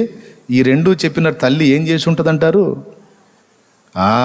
నా బిడ్డను చేరవలసిన గమ్యానికి చేర్చవయ్యా అని మోకాళ్ళు నింది. చేయుటకు నీ చేతనైన పని శక్తి లోపం లేకుండా చేసి దేవుని పాదాలు పట్టుకో. చేయబోయే ముందు పట్టు, చేసిన తర్వాత కూడా ఆయన పాదాలు పట్టు. నాస్తికుడికి ఈ సూత్రం తెలియదు కాబట్టి వాడు పట్టడు. అందుకే వాడు పొందినట్టున్నా అనుభవించలేడు కనుక పొందినా పొందనట్టే. ఇప్పుడు సమృద్ధి ఉంచుకొని మాత్రం దాన్ని అనుభవించినప్పుడు అది ఉన్నా లేనట్టేగా. కాబట్టి ఏదో కళకళలాడుతా కనపడ్డట్టుగా ఉన్నారు కానీ అంతా షోనే. ఎవ్వడూ బాగలేడు. రంగురంగుల వలయంలో ఏదో అదే ప్రపంచం అనుకొని వాళ్ళని వాళ్ళు మోసం చేసుకుంటున్నారు కానీ నిజంగా హ్యాపీగా లేరు లేరు లేరు లేరు. దేవుడు దేవుడు దేవుడు ఎవరికి ఉంటాడో, ఎవరికి తోడై ఉంటాడో, ఎవరి ఇంట ఉంటాడో, ఏ వ్యక్తికి ఉంటాడో వాళ్ళు పొందుతారన్నీ, వాళ్ళు తృప్తి చెందుతారు. ఇహ జీవితమైనా పరలోక జీవితం రెండు అనుభవించే అవకాశం దేవుడు ఇస్తాడు. దివిలో ఉన్న ఆనందమును ధరణిలో నేను అనుభవింప, మహిమాత్మతో నన్ను నింపితివా. దివిలోనున్న ఆనందమును ధరణిలో నేను అనుభవింప, మహిమాత్మతో నన్ను నింపితివా, మహిమాత్మతో నన్ను నింపితివా. దేవునికి స్తోత్రం. ఇక్కడ కూడా ఇస్తాడు. ఇక్కడ నీ బతుకంతా అంతే అనడు. ఇక్కడ కూడా నీ జీవితాన్ని అనుభవించే అవకాశం దేవుడు ఇస్తాడు నీకు. అక్కడ నీకు నిత్యత్వం అంతా కూడా నీకు అనుగ్రహిస్తాడు. ఆయన తోడు ఒక్కటే కోరుకోను, ఆయన సన్నిధి ఒక్కటే అపేక్షించును, అంతే. అన్నీ ఆయన చూసుకుంటాడు. నమ్మకం ఉన్నోడు ఇట్ట తిప్పలు పడతాడు ఆయన మీద. ఈ నమ్మకం లేనోడు ఇందాక నేను చెప్పినట్టు పరిగెత్తుతూ ఉంటాడు. పరిగెత్తి పరిగెత్తి పరిగెత్తి ఆయాసం రావటం తప్ప, రొప్పు రావటం తప్ప, గుండె దడ పెరగటం తప్ప ఏం ఉండదు. ఓకేనా? ఎంతమందికి అర్థమైందో? రైట్. తాగుబోతు భర్త 100 క్లాసులు ఇవ్వు నువ్వు, వాడు పొరపాటును కూడా మారడు. మోకాళ్ళలోని పెనుగులాడు. మాట్లాడాల్సినోడు మాట్లాడతాడు, సచ్చినట్టు మారతాడు.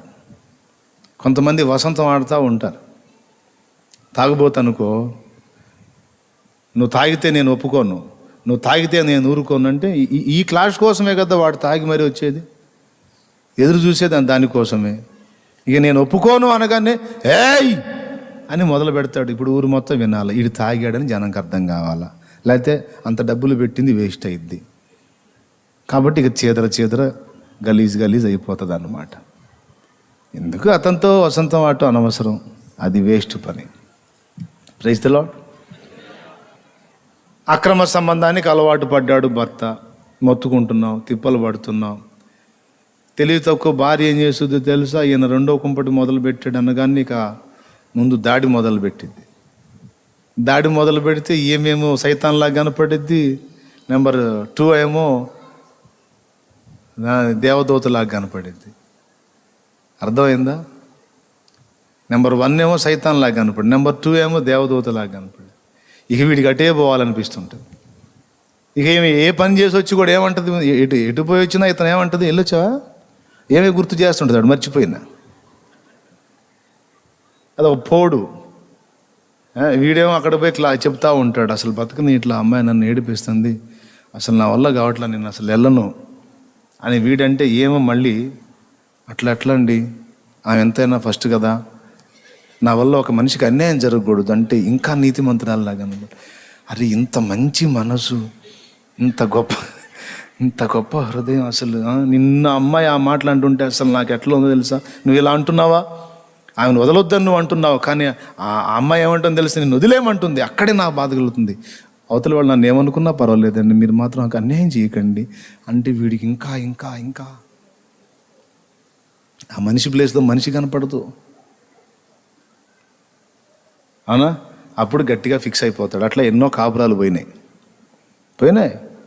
చివరికి భార్య పిల్లల్ని కూడా వదిలిపెట్టేసి అలాగే వెళ్ళిపోయిన చరిత్రలు ఇన్ని ఉన్నాయి, లేవా?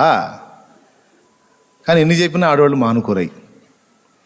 ఏందన్నా మానుకునేది, ఊరుకొన్నా కడుపు రగిలిపోతే ఉండబట్టలేకపోతున్నాను, వాడు కనపడితే కొడదామనిపిస్తుందన్న, కొట్టు ఇంకా పెందలాడిపోతాడు. వాడికి ఏదో ఒక సందు దొరికింది ఇంకెళ్ళిపోతాడు. ఎందుకురా వీళ్ళు అక్కడ కుంపటి పెట్టావంటే చెప్పుకోకూడదు లేపో అంటాడు. అరే చెప్పురా బాబు ఎందురా అంటే నీ భార్య నిన్ను కొడితే నువ్వు ఉంటావా అంటాడు. అవునా, ఇది చూడురా ఇక్కడ చూడు, వాడికి ఇంకా మస్తు ఛాన్స్ వచ్చేసింది, ఏదో దాడి చేసిద్ది కదా, ఇవన్నీ చూపిస్తాడు, ఆధారాలు చూపిస్తాడు, అవసరమైతే సెల్ ఫోన్లో ఫోటోలు తీసుకొని మరి పెట్టుకుంటాడు. ఇప్పుడు సౌకర్యం వచ్చింది కదా, చూడరా ఇంత అవమానం పొందినాక ఎవడ్రా, కరెక్టేరా, క్లాస్ బీగడానికి వచ్చిన వాడికి క్లాస్ అయిపోయి దీడి వెళ్ళిపోతాడు. ఇవన్నీ వేస్ట్, అనవసరం. వాని పాపం వానికి తెలిసి వచ్చేటట్టు మోకాళ్ళుని దేవుని వైపు చూడు. మంచిగా ప్రేమగా 1-2 మార్లు హెచ్చరించవచ్చు, తప్పు లేదు. నువ్వు మంచి ప్రవర్తన కలిగిన వాడివి, నలుగురిలో నీకు మంచి సాక్ష్యం ఉంది, పేరుంది. ఇట్లాంటి పొరపాటు క్రియల వల్ల నీకు అవమానం వస్తుంది, కొంచెం ఆలోచించుకో. ఏ మనుషుడైనా బలహీనుడే కాదని నేను అనట్లేదు, అలాగే నువ్వు కూడా బలహీన పడి ఉండొచ్చు, కానీ అది మనకి ఆశీర్వాదకరం కాదు. కొంచెం ఆలోచించండి. నిన్నే నేను శాసించి నిన్నేం కట్టేసి బంధించేదేం లేదు. 10 మందికి చెప్పే స్థితిలో ఉన్నావు. ఇట్లాంటి వాటిలో ఏదైనా చెడ్డ సాక్ష్యం వస్తే ఇతరుల చేత చెప్పించుకోవాల్సి వచ్చింది. అందులో నువ్వు మంచి వ్యక్తిత్వం కలిగినోడివి, నీ క్యారెక్టర్ మంచిది, ఇంతవరకు నువ్వు చాలా జాగ్రత్తగా ఉన్నావు. కొద్దిగా ఈ విషయంలో కొంచెం ఏదో తేడా జరిగినట్టుగా వాళ్ళ ద్వారా తెలిసింది, అయినా నేను నమ్మట్లేదులే, నువ్వు జాగ్రత్త, నేనేమో నీకు పద్దాకలు కాపలా కాసేదేం కాదు, అట్లాంటి పని కూడా నేను చెయ్యను. మీ మర్యాదకు అది క్షేమకరం కాదేమో ఆలోచించండి. నా వల్ల మీకు ఏదైనా అశ్రద్ధ జరిగితే చెప్పండి, నేను దిద్దుకుంటాను, అంతవరకే. లేదమ్మా నువ్వు చెప్పావు, నన్ను ఇంతగా గుర్తించావు, భార్య అనాలా, నువ్వు చెడిపోయినాడు అట్టాంటోడు ఎట్టాంటోడు అనకూడదు, అర్థమైందా? కృతజ్ఞతాహీనుడివి, ఎంత చేశాను నీకోసం నేను, దౌర్భాగ్యుడా, దుర్మార్గుడా, దుష్టుడా, సైతానోడా, ఇవన్నీ కాదు. ఆయన క్యారెక్టర్ని నువ్వు గుర్తు చేయి, ప్రశంసించి మాట్లాడు, అప్పుడు ఆలోచిస్తాడు. కరెక్టే కదా, నలుగురిలో నాకు ఇంత మంచి సాక్ష్యం ఉన్నప్పుడు నేనెందుకు ఇట్లా తేడా కావాలి అని వాడు తెలివిగలవాడైతే బ్యాలెన్స్ అయిపోతుంది. నా భార్యకి నా మీద ఇంత మంచి అభిప్రాయం ఉంది, నా క్యారెక్టర్ మీద ఇంత నమ్మకం ఉన్నప్పుడు నేనెందుకు తేడా అడుగులు వేయాలి అని జ్ఞానం కలిగినోడు ఆలోచించుకుంటాడు. ఒకవేళ బుద్ధి లేనోడు అనుకో, మొద్దోడు అనుకో, వాడికి తన్ను పడాలి. తన్ను నువ్వుదంతే కాదు, తన్నాల్సినోడిదంతే, ఇక పొమ్మన్నా వాడు అంతే. కాబట్టి నువ్వేం చేయాలంటే మోకాళ్ళుని ఆయన పట్టుకోవాలి, పాదాలు పట్టుకోవాలి. ఏం ప్రార్థన, ఏం పాదాలు పట్టుకోవటం అన్నా ఇంకా ఎక్కువైపోయాడు, ఇంకెక్కువ చేస్తున్నాడు. ఎక్కువ చేస్తున్నాడు అంటే మరి ఏం చేస్తా? పోయి చేయి, ఏదో దుర్మార్గం చేయి, ఏదో అగాయిత్యం చేయి, చేస్తే తక్కువ అయిపోతాడా? ఏముండదు. కాకపోతే నువ్వు దేవుని పాదాలు పట్టుకున్నప్పుడు ఏం జరిగిద్దంటే ముందు నీకు జరగాల్సిన ఆదరణ దేవుడి ద్వారా నీకు లభించింది.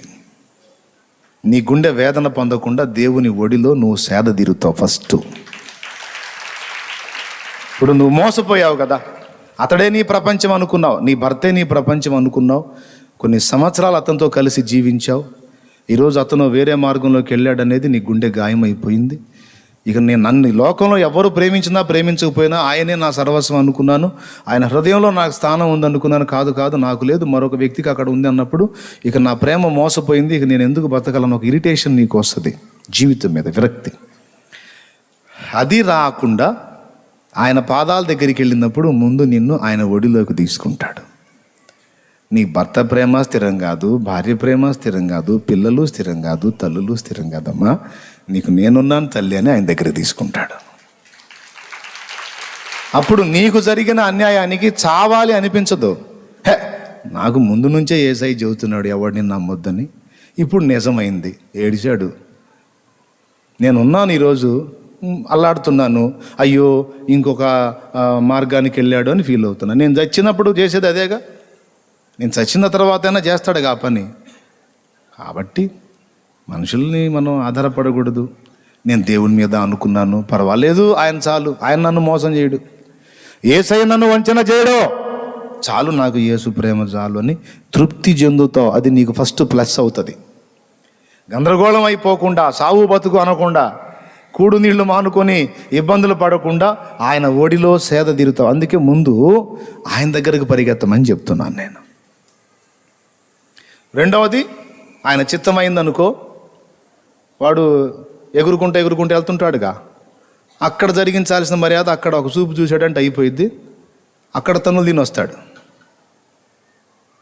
లేదా అక్కడ అవమానం పొంది వస్తాడు, లేదా అక్కడ చూడకూడని చూసి వస్తాడు. అక్కడ చూడకూడని చూసినప్పుడు భార్య విలువ అర్థమైంది.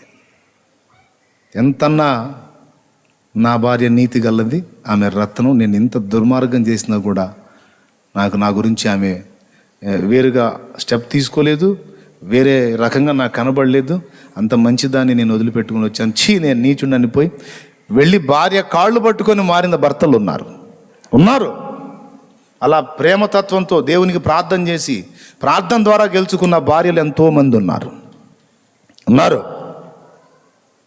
కాబట్టి మనం చేయాల్సింది ఏదైనా భౌతిక జీవితంలో, పిల్లలు మాట వినకపోయినా, భర్త త్రాగుబోతైనా, భర్త వ్యభిచారైనా, లేకపోతే భార్య ఆ స్థితిలో ఉన్నా, మనకు సరైన మార్గం యేసయ్యే. ఆయన పాదాలు పెనవేసుకొని, నాకు తెలియదయ్యా, నువ్వు ఈ విషయం ఎట్లా చేస్తావు నాకు తెలియదు, నువ్వు చేయకపోతే నేను కదలనయ్యా, నిన్ను వదలనయ్యా అని పెనుగులాడుతూ ఉండు, నువ్వు కార్యాన్ని నీ కొరకు ఆయనే సిద్ధపరుస్తాడు. హల్లెలూయా. ఎంతమందికి నమ్మకం ఉందండి? ఉందా? అంతే. నేను ఇన్ని పొందుకున్నట్లా నాకు అసాధ్యమైన వాటి విషయమై దేవుని పాదాలు పట్టుకొని ప్రార్థన చేసి నా తల వెంట్రుకలన్ని కార్యాలు ఈ 18 సంవత్సరాల విశ్వాస యాత్రలో ప్రతిరోజు నేను అనుభవిస్తానే ఉన్న ఆయన కార్యాలు. ఇది ఓవర్ యాక్షన్ కాదు, నిజమే. ఎవ్రీ డే ఒక ఆనందమయమైన అనుభవంలోనే గడిచిపోయింది నాకు 18 ఏళ్ళు. ఎన్నో వచ్చినాయి అన్నీ వచ్చినట్టే రావటం, నేను ఆయన దగ్గరకు పరిగెత్తటం, అవన్నీ ఆయన ఆశీర్వాదాలుగా మార్చటం. కాబట్టి నేర్చుకోండి అనుభవాలని, ఆయన దగ్గరకు పరిగెత్తండి, ఆశ్రయపురం ఆయనే. సరే కదా, దాన్ని పక్కన పెట్టేద్దాం, ఇక ఏం టెన్షన్ లేదుగా. ఇక ఆత్మ సంబంధమైన జీవితంలో స్థిరత్వం కోసం మాట్లాడుకుందాం. ఆత్మీయ జీవితంలో ఎన్నోసార్లు నిలబడాలని మనంతటా మనం తిప్పలు పడ్డాం. పరిశుద్ధతను సాధించాలని, పరిపూర్ణతను సాధించాలని, ఆ భక్తులు ఎలాగైతే దేవునిలో సమీపంగా వెళ్ళి భక్తి సాధన చేశారో అలాగా మనం కూడా కావాలని చాలా ఆరాటపడ్డాం, తపన పడ్డాం, ప్రయత్నించాం. కానీ మనం తిప్పలు పడ్డ ప్రతిసారి అడుగులు వెనక్కే పడ్డాయి, కానీ ముందుకెళ్ళాలా. పర్వాలేదు, కాస్త నేను బెటరే అనుకుంటుండగానే మళ్ళీ ఎక్కడో చోట తొట్టుపాటు. ఎందుకు ఇలా జరుగుతుంది, ఇలా ఉండకూడదు అనుకున్నాం కదా, ఎందుకు ఎట్టనే అవుతుందని మాటిమాటికి వేదన కలిగి విసుగు పుట్టి చివరికి ఒక నిర్ణయం వచ్చింది. ఏంటంటే, ఎప్పటికీ ఇది నాకు సాధ్యం కాదేమో అని, ఎప్పటికీ నేను ఆ పరిపూర్ణత సాధించలేనేమో, వాళ్ళ అంతస్తుకి ఎప్పటికీ ఎక్కలేనేమో, వాళ్ళంతా స్థిరంగా నేను ఉండలేనేమో, అరే నాయన సంవత్సరాల నుంచి తిప్పలు పడుతున్నా, ఎట్లనన్నాగా నిలబడదామని. కానీ ఒక 10 రోజులు నిలబడగానే 11వ రోజు జారిపోతున్నా. పద్దాకలు ఈ పాట పాడుకోవాల్సి వస్తానే ఉండే. నా మంచి సమరయుడా, ఏముంది ఆ పాటలో? పద్దాకలు ఈ పాటే పాడుకోవాల్సి వస్తుండే అన్నా కదా. దిగజారిన వేళ ఎరికో దిగిపోతిని, దిగిపోయిన వేళ దొంగలకు చిక్కి తిని. దిగజారిన వేళ ఎరికో దిగిపోతిని, దిగిపోయిన వేళ దొంగలకు చిక్కి తిని. దొంగల చేతికి చిక్కిన వేళ గాయపరచబడి తిని. గాయములను కట్టుమా సమరయుడా, గాయములను కట్టుమా సమరయుడా, నా మంచి సమరయుడా, ప్రభావ ప్రేమామయుడా, నా మంచి సమరయుడా, ప్రభావ ప్రేమామయుడా. కదా, వారానికి ఒకసారి 2 వారాలకు ఒకసారి ఈ పాట తప్పట్ల. ఏం బెదరు, అవునా కదా? దేవా నా మొర వినవా, ఈ సాడ్ సాంగ్స్ తప్పట్ల. ఏంది అలా చూస్తున్నారు? అట్లేం లేదా మీకు? ఎక్కడో చోట ఏదో చిన్నదో పెద్దదో జ్ఞాపకం చేసుకో యేసయ్యా, దారి తప్పిన ఈ గొరియను జ్ఞాపకం చేసుకో మెస్సియా, జారిపడిన ఈ నాణెమును జ్ఞాపకం చేసుకో యేసయ్యా, దారి తప్పిన ఈ గొరియను. ఎన్నిసార్లు దారి తప్పుతావు, ఎన్నిసార్లు జారి పడతావు, ఎన్నిసార్లు దిగిపోతావు, ఎన్నిసార్లు పాపినంటావు? నీ బతుకంత ఇంతేనా అన్నా? నాకు ఇప్పుడు ఆ పాటతో అవసరమే లేదన్నా, అంత పర్ఫెక్ట్గా ఉన్నా అన్నోళ్ళు ఒకళ్ళు చేయొద్దండి. వామ్మో వామ్మో వామ్మో వామ్మో, ఇంతసేటు వాక్యాలు చెబుతుంటే అన్నీ వింటా కూడా మీ చేతులు లేవలేదంటే ఏం చేయాలి మిమ్మల్ని? ఈ పాటలతో అవసరం లేకుండా లేదా? అవసరం పడతానే ఉందా? ఇంకెప్పుడయ్యా మరి ఆ పాటలను తప్పించుకునేది? ఇంకెప్పుడు మీరు నిలబడేది? అదే కదన్నా మా డౌటు. ఎప్పటికీ అది అందరిని పండేమో అనిపిస్తుంది, దాన్ని ఎప్పటికీ సాధ్యం కాదేమో అనిపిస్తుంది. అంటే నేను చెబుతున్నా, సాధ్యం అయ్యిద్ది. అది నీ అంతటా నువ్వు చేసేది కాదు, దేవుడు నీలో జరిగించే కార్యం, తానే చేసే కార్యం అన్నాడు. ఎలా అయ్యిద్ది, ఎలా చేస్తాడు? ఎలా అయ్యిద్ది, ఎలా చేస్తాడు అంటే చెప్తా. పుట్టిన పిండాన్ని మీరు చూడండి, పసికందుని, పసిబిడ్డని. ప్రారంభంలో చిన్న గట్టిగా 1 అడుగున్నర కూడా ఉండడు, 1 అడుగు బాతిగా అట్లా ఉంటాడేమో, అవునా? పసికందు. లేదా 1 అడుగు ఉంటారు కొంతమంది పిల్లలు, 1 అడుగే ఉంటారు, ఇంకా తక్కువ ఉంటారు కొంతమంది. కానీ వాడు కానీ వాళ్ళ అమ్మ నాయనలు కానీ వాడు పొడుగు అవ్వడానికి రోజు వాడి కాళ్ళు ఏమన్నా సాగలాగారా, వాడి చేతులు బట్టి ఏమన్నా గుంజారా, వాడి తలకాయ ఏమన్నా రోజు ఏమన్నా లావ్ అయ్యేటట్టు లాగారా? మీ అమ్మ నాన్న ఎట్ట చేశారు, మా అమ్మ నాన్న ఎట్ట చేశారు ఒక్కసారి ఊహించండి. ఎప్పుడన్నా అలా చేశారా? చేయలా. ఇది కూడా కాలవశము చేతనే ఉన్నది. దేవునికి స్తోత్రం కలుగును గాక. హల్లెలూయా. ఒక కాలాన్ని దేవుడు మన ఎదుగుదలకు కూడా ఒక కాలాన్ని నిర్ణయించాడు. ఇది మనం గుర్తుపట్టాల్సింది. మనం దేవునిలో కళ్ళు తెరవగానే అన్ని విషయాల్లో పరిపూర్ణత చెందజాలము. ఇంకా కొన్ని లోపాలు ఆటుపోట్లు మనకు ఎదురవుతానే ఉంటాయి, మనకు అర్థమవుతానే ఉంటుంది. నేను అన్ని విషయాల్లో పర్ఫెక్ట్గా లేను, కొన్ని విషయాల్లో లోపాలు ఉన్నాయి, నేను కూడా బ్యాలెన్స్ కావాల్సినవి ఉన్నాయని మనకు అర్థమవుతానే ఉంటుంది మన ఆత్మీయ జీవితంలో. ఎంతమందికి అర్థమవుతుందండి? ఇది కన్ఫామ్గా అర్థమవుతానే ఉంటుంది, డౌట్ వస్తూనే ఉంటుంది. కొన్ని విషయాల్లో పర్వాలేదు మనం అనిపిస్తుంది, కొన్ని విషయాల్లో అమ్మో సరి చేసుకోవాలని నేను ఈ విషయంలో అని డౌట్ కొడతానే ఉంటుంది, జారి పడతానే ఉంటాం. నిజమే. మరి ఎట్లా అంటే అదే చెబుతున్నాడు, తానే మిమ్మును పూర్ణులనుగా చేసి స్థిరపరచి బలపరచును అన్నాడు. ఒక బాలుడి యొక్క ఒక బాల్య దశ అంటే పసికందు శిశు దశను తీసుకుంటే, పరిపూర్ణత అంటే వాడు 21 సంవత్సరం వయసు వచ్చిన దాకా పెరుగుతాడట సైన్స్ ప్రకారం. అర్థమైందా? నెలల పసికందు దగ్గర నుండి వాడు సంవత్సరానికి ఒక రకంగా, సంవత్సరానికి ఒక రకంగా, సంవత్సరానికి ఒక రకంగా, సంవత్సరానికి ఒక రకంగా పెరుగుతూ 21 సంవత్సరం వయసు వచ్చేసరికి నికరంగా అడుగు కూడా లేని ఈ మనిషి 6 అడుగుల వ్యక్తిగా మార్పు చెందుతాడు. ఇది వాడు సొంత సాధనతో అయింది కాదు. వాడు నేను పొడుగు పెరగాలి, లావు పెరగాలి, తలకాయ లావు కావాలి, ముక్కు పొడుగు కావాలని ముక్కు లాగింది లేదు, కళ్ళు లాగింది లేదు, ఏమీ లేదు. ఒకవేళ పొరపాటున ఏదన్నా అట్లా షేపులు తీసుకుందామని ట్రై చేసినా దేవుడు ఎలా పెట్టాడో అలానే నీ ముక్కు ఉంటుంది, కానీ ఇంకో రకంగా మాత్రం పొరపాటున కాదు. అలా మార్చడానికి ట్రై చేస్తే షేపులు మారిపోయి ఇంకో రకంగా తయారైంది. ఎప్పుడు చేయకూడదు. అది దేవునికి స్తోత్రం కలుగును గాక. హల్లెలూయా. కొంతమంది ముక్కు ఒక రకంగా ఉంటుంది, కొంతమంది ముక్కు ఒక రకంగా ఉంటుంది.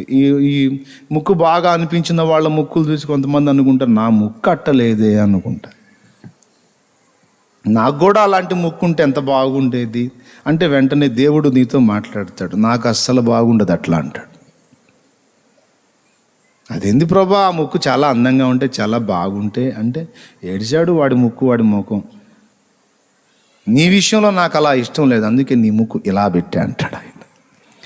నా ముక్కు నాకే నచ్చదు ప్రభు అంటే, నాకు నచ్చింది బంగారం, నువ్వు అట్ట ఫీల్ కావాకమ్మా. నా కలర్ అసలు బాగలేదు ప్రభు, వాళ్ళు ఎర్రగా బుర్రగా ఉన్నా, నేను నల్లగా కర్రీగా ఉన్నాను అంటాము. అప్పుడు ఆయన అంటాడు ఈ ఎర్రటోడు బాగున్నాడని నీ ఫీలింగ్ అది, అసలు నీ రంగు చూస్తే నాకు ఎంత ముద్దు వస్తుందో తెలుసా, గ్యారంటీ కలర్ బిడ్డ అనేది.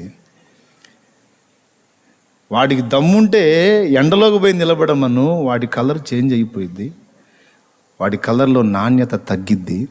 నువ్వు వెళ్ళి నిలబడు, నీ కలర్లో నాణ్యత పెరిగిద్ది. దేవునికి స్తోత్రం కలుగును గాక. హల్లెలూయా.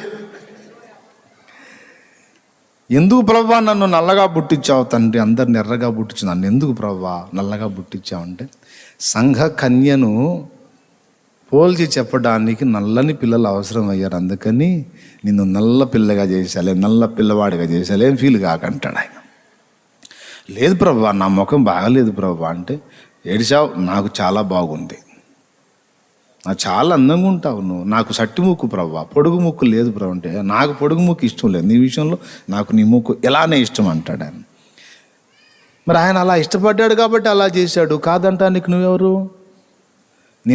అప్పుడు నువ్వేమనుకోవాలంటే అద్దంలో ఫేస్ చూసుకొని అనాలి. ఎందుకు? నీకు ముద్రాలా, కానీ నువ్వు ఆయనకు ముద్దొచ్చావు. ఇది మాత్రం అబద్ధం కాదు, నిజం. ఆయన ఇష్టపడి నిన్ను అలా చేసుకున్నాడు. నువ్వెవరివి నన్ను ఎట్లా ఎందుకు చేసావు అంటానికి? ఏసీను అంతే. దేవునికి స్తోత్రం కలుగునుగా. అందరూ లావుకుంటే నేనేందో సన్నంగా ఉన్నాను అనుకోవాకురా, అలా ఇష్టపడి చేశాడు నిన్ను. దేవునికి స్తోత్రం. హల్లెలూయా. కాబట్టి మనందరి శరీర నిర్మాణాలు మనమే సాధనతో వాటిని పెంచుకోలేదు. ఎంత సాధన చేసినా 2 సంవత్సరాల బాబు 6 అడుగుల దేహాన్ని పొందలేడు. పొందుతాడా? చెప్పండి గట్టిగా. మరి 2 సంవత్సరాల బాబు 6 అడుగుల దేహాన్ని పొందడు. అంత దేహాన్ని పొందాలంటే కనీసం 21 సంవత్సరం వాడు టైం పట్టిద్ది, అవునా? ఆ తర్వాత ఈ మధ్య కాలంలో కూడా రోజుకో రకంగా పెరుగుతూనే ఉంటాడు. మనకే అర్థమైపోతుంటుంది. కానీ ఈ పెరుగుదలలో మన ప్రమేయం ఏమీ లేదు. ఆ ఏర్పాటు చేసింది దేవుడే. ఇది మీకు అర్థమైంది కదా? తానే మిమ్మును పూర్ణులనుగా చేసి, అంటే ఆయనే నువ్వు ఏ స్థాయికి నిర్ణయించబడ్డావు ఆ స్థాయికి నువ్వు ఎదిగేటట్టు తీసుకొస్తాడట. తానే, ఆయన పనే ఇది అన్నాడు. అంటే ఇక మనం ఏం చేసేది లేదా అంటే, చిన్నోడు చేసేవి 3 ఉన్నాయి, అవి నువ్వు చేస్తే చాలు. 3, 4 ఉన్నాయి, చిన్నోడు చేసి అవి నువ్వు చేస్తే చాలు. ఇంక నువ్వేం ఇబ్బందులు పడాల్సిన అవసరం లేదు. మొట్టమొదటిది ఏమిటంటే, ఆకలికి ఆహారం తీసుకుంటాడు పిల్లవాడు. వాడికి ఫుడ్ తప్పనిసరి. పాల వయసు అప్పుడు పాలు తాగాలి. కాస్త 6 నెలలు దాటిన కాడి నుంచి ఇక బలమైన ఆహారం వాడు తినాలి. ఒకటి. రెండవది, స్నానపానాదులు వాడికి అవసరం, అంటే పరిశుద్ధత. 2. మూడవది, శారీరక వ్యాయామము, శ్రమపడుట. పిల్లలు చూసారా? పిల్లలను చూసి నేర్చుకోవచ్చు మనం. మస్తు ఎక్సర్సైజ్ చేస్తారు వాళ్ళు. ఉయ్యాలలో పండుకోబెట్టి చూడు, అలసట వస్తేనే నిద్రపోతాడు వాడు. నేను చేసే పనేం లేదుగా అని అట్లా ఉండడు. చూడు, ఉన్నాడంటే వాడు పేషెంట్ అని అర్థం. పిల్లవాడు ఎంత శ్రమ చేస్తాడో తెలుసా మీకు? అవసరం లేకపోయినా కాళ్ళు ఆడిస్తానే ఉంటాడు వాడు, చేతులు ఆడిస్తానే ఉంటాడు. మీకు తెలుసా? లేకపోతే నేను ఏమన్నా చూపించాలా? ఎంతమందికి తెలుసు? అందరికీ తెలుసు. అది తెలియని వాళ్ళు ఎవరు ఉంటారు? ఉయ్యాలలో పండుకోబెట్టినా, వాడిని కింద పండుకోబెట్టినా, ఏదన్నా వాడు చేసే మనకు ఉపయోగపడే పని ఏమన్నా చేస్తాడు వాడు? నువ్వు కింద వాడిని వదిలిపెట్టి చూడు, ఓ సంవత్సరం బిడ్డ అవగానే వదిలిపెట్టి చూడు, అవసరం లేకపోయినా సరే అడిగాడుకో పోతుంటాడు వాడు. మనం పరిగెత్తలేక సావాలా వాడిని పట్టుకోలేక. కొద్దిగా ఒక ఏజ్కి రాగానే ఉండ్రా అన్నా ఉండడు, పోయి అక్కడక్కడ తిరిగి వస్తాడు, వాళ్ళతో వీళ్ళతో ఆడొస్తాడు, ఊరక ఆడతానే ఉంటాడు. అటు తిరిగి ఇటు తిరిగి రొప్పుతా వస్తాడు. ఏందిరా అంటే వాడు ధరుముతున్నాడు అని వచ్చి మన చాటును దాక్కుంటా ఉంటాడు. వాడి చెమట్లు గారిపోతాయి, వాడు ఎంత శ్రమ పడతాడో. విచిత్రం ఏంటంటే, మన ఎదుగుదల మొత్తం కూడా శారీరక శ్రమలోనే పెట్టాడు ఆయన. స్తోత్రం చెప్పండి, హల్లెలూయా. మన బాడీ విస్తరణ, స్ట్రెంత్, ఇది మొత్తం కూడా అంటే గట్టిదనం, విస్తరణ, ఎదుగుదల, ఈ 2 కూడా శారీరక శ్రమలోనే పెట్టాడు. ఇది రహస్యం. అసలు చిన్నప్పటి నుంచి ఏ పని చేయకుండా, ఇటు పుల్ల అటు వేయకుండా నాజూగ్గా ఉన్నోళ్ళు ఒళ్ళు పట్టుకొని చూడండి, ఎంత దరిద్రంగా ఉంటుందో. అవునా? చాలా సున్నితంగా ఉంటారు, సరిగ్గా ఉండలేరు. చిన్న బలహీనత కూడా ఇట్టే బలహీనపడిపోతారు. ఏదైనా గట్టి తెగులు తగిలిందంటే సచ్చేదానికి ముందుంటారు. దేవునికి స్తోత్రం, హల్లెలూయా. అదే శ్రమజీవుల్ని చూడండి, నిరంతర శ్రమజీవుల్ని చూడండి, గట్టిగా ఉంటారు. మన ఎదుగుదల, మన బలము, మన స్థిరత్వము, ఈ 3 కూడా శ్రమలో పెట్టాడు. ఉయ్యాలలో పండబెట్టిన బిడ్డ పాలు తాగిన తర్వాత, వాడి కడుపు నిండిన తర్వాత హాయిగా నిద్రపోడు. కడుపులో పాలు పడిన తర్వాత ఈ చేతిని ఇట్లా, ఈ కాలిట్ట కదిలిస్తానే ఉంటాడు. అవునా? కదిలిచ్చి మనం వాడు కదిలిస్తూ ఉంటే మనం ఉయ్యాల్లో తొంగి చిట్టి అంటే నవ్వుతా మనకెళ్ళి వాడు హ్యాపీగా. కొంతమంది ముద్దుగా ముఖం దగ్గర పెడతారు. ఒక్కొక్కడు ఉంటాడు జులాకు పిల్లోడు, పెట్టామని కొడతాడు. దేవునికి స్తోత్రం కలుగును గాక, హల్లెలూయా. ఆడిస్తా. అవునా? అంటే శ్రమ. ఎప్పటి నుంచి శ్రమ పడుతున్నాడు వాడు? 21 సంవత్సరం దాకా శ్రమపడి వచ్చినోడు ఇక అక్కడి నుంచి సుఖం వెతుకుతాడు. కష్టపడకుండా అంత ప్రశాంతంగా జీవించాలని. సరేలే, ముందు 21 సంవత్సరం వయసుగా చూద్దాం. ఫస్ట్ కాలం ఒకటి, రెండవది శ్రమ. పరిపూర్ణంగా ఎదిగిన దాకా. కాలేజీలో కూడా గ్రౌండ్ ఉంటుంది, ప్లేయింగ్ ఉంటుంది. అవునా? స్టూడెంట్స్కి ప్లేయింగ్ ఉంటుందా లేదా? ఏదో వాళ్ళకి చెందిన ఆట ఆడటానికి వాళ్ళకి శారీరక వ్యాయామం కోసం ఏర్పాటు చేస్తారు. కాబట్టి శ్రమానుభవంతోనే దేహము అభివృద్ధి చెందుతుంది, గట్టిదనానికి వస్తుంది, స్థిరంగా నిలవగలుగుతుంది. సంవత్సరం బిడ్డ సంవత్సరం దగ్గర నుంచి చిన్నగా అది ఇది పట్టుకొని నిలబడి నడక, వాడెంత కష్టపడతాడో నిలబడటానికి. కిందబడి అట్టబడి ఇట్టబడి గట్టితనం, శ్రమపడి చివరికి స్థిరపడతాడు నడకలో. ఒకేసారి నడవడండి, పుట్టగానే నడుస్తాడా? ఓ అబ్బా, ఎన్నిసార్లు పడతాడో వాడు. పడతా లెగుస్తా 4-5 సార్లు పడి ఇంక నేను లేవలేను, నేను కూర్చోడు. ఏ చిన్న బిడ్డ కూడా కూర్చుండిపోడు, వాడు ప్రయత్నం చేస్తానే ఉంటాడు. ఈరోజు కొద్ది కాలం ఆత్మీయ యాత్రలో ప్రయాణం చేసి అలిసిపోయి, అబ్బో మన వల్ల కాదు, ఇక మనం ఎంత తిప్పలు పడ్డా ముందుకు వెళ్ళలేమని ప్రయత్నాన్ని విరమించుకొని కూలబడ్డోళ్ళు కొంతమంది ఉన్నారు. ఇక నా బతుకు ఇంతేలే అని. పిల్లవాడిని చూసి బుద్ధి తెచ్చుకోండి. వాడు 20 సార్లు పడ్డా పట్టొదలడు, మళ్ళా లేచి నడవటానికి ట్రై చేస్తాడు. అలా శ్రమపడి ప్రయత్నించి ఒకనాటికి నిలబడతాడు, మరో నాటికి నడుస్తాడు, మరో నాటికి పరిగెత్తుతాడో. ఇది దేవుడే పెట్టాడు. అది దేవుడే మన బాడీలో ఏర్పాటు చేశాడు. మన ఆత్మీయ పరిపూర్ణత కూడా అలాంటిదే. ఒక రోజు ఉంటుంది, ఆ రోజు మనం నిలబడతాం. ఒక రోజు ఉంటుంది, ఆ రోజు మనం నడుస్తాం ఆత్మీయ జీవితంలో. అబ్రహామును ఏమన్నాడు? నా సన్నిధిలో నిలువనలా, నా సన్నిధిలో నడచుచు నిందారహితుడవై ఉండు. నడిచేవాడు పెద్దోడు, నడవలేక నిలబడిపోయేవాడు పిల్లవాడు. అబ్రహాము ఎదిగిన అనుభవంలోకి వచ్చాడు, అందుకే నడువు అన్నాడు. నడవగలిగేంత ఓపికలోకి వచ్చావు, నడువు నువ్వు. దేవునికి స్తోత్రం కలుగును గాక. హల్లెలూయా. నడిపిస్తాడు నిన్ను, నువ్వేం నిరసించాల్సిన అవసరం లేదు. అయితే ఎలాగా అంటే అది తీసుకొని రావటానికే ఇక్కడ వచనం చెప్పాడు అనమాట. ఆ ఒక్క వచనం మళ్ళీ ఒకసారి చదవండి, నేను ప్రార్థన చేస్తాను. మూలవాక్యం దగ్గరకు రా. పేతురు రాసిన మొదటి పత్రిక 5వ అధ్యాయము 10వ వచనం. తన నిత్య మహిమకు క్రీస్తునందు మిమ్మల్ని పిలిచిన సర్వకృపానిధి యగు దేవుడు కొంచెము కాలము మీకు శ్రమపడిన పిమ్మట తానే మిమ్మల్ని సంపూర్ణులుగా చేసి స్థిరపరిచి బలపరచును. నీకు ఇంత కొలతాన్ని నిర్ణయించే నీ బాడీని సిద్ధపరిచాడు. నువ్వు ఎన్ని తిప్పలు పడినా దేవుడు జోక్యం చేసుకొని తానే అవసరమైతే నిన్ను శ్రమ పెట్టి నీకు నిర్ణయించిన కొలతలోకి ఆయనే నిన్ను తెస్తాడట. నీకు భయం అవసరం లేదు. నేను అవుతానో లేదో, నిలవగలుగుతానో లేదో, ఏమవుతాననే టెన్షన్ నీకొద్దు.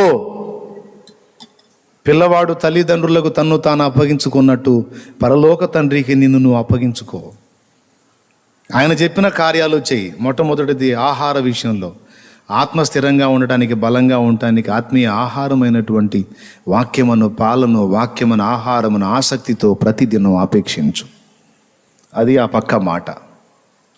ఏంటది? వాక్యమును అపేక్షించండి. ఎందుకంటే తిండి తినాలి బిడ్డ ఎదగాలంటే. Praise the lord. రెండవది ఏం చేయాలి? పరిశుద్ధత.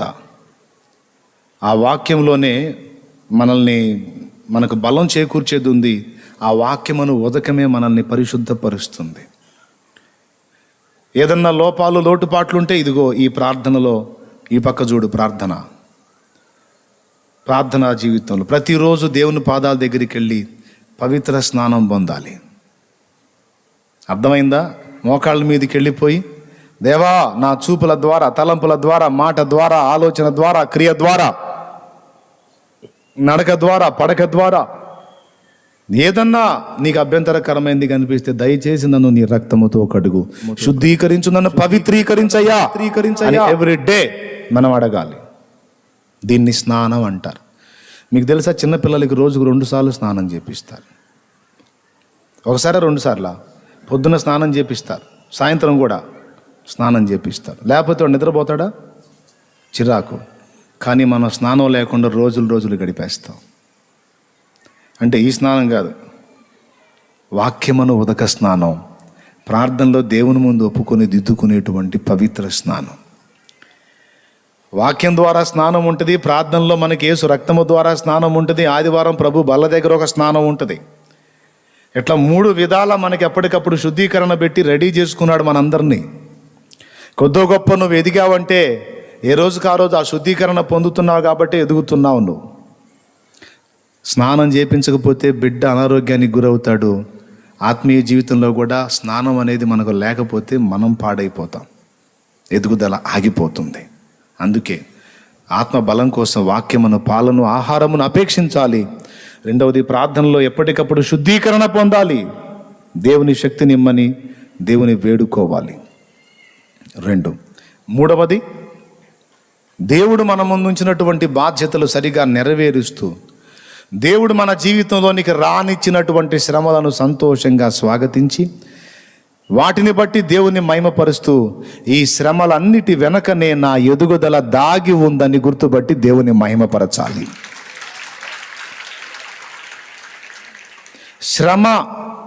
శ్రమపడే మనస్సును ఆయుధముగా ధరించమన్నాడు. లేఖనంలో ఉంది, సుఖభోగాలను ఆశించకు, శ్రమపడే దానికే మెంటల్గా ప్రిపేర్ అయిపో, ఎందుకంటే నీ ఎదుగుదల నేను అందులోనే పెట్టాను అన్నాడు దేవుడు. ఇక్కడే ఉంది, చూడండి ఒక్కసారి. 4వ అధ్యాయము, 1 పేతురు పత్రిక 4వ అధ్యాయము 1-2 వచనాలు చూడమా.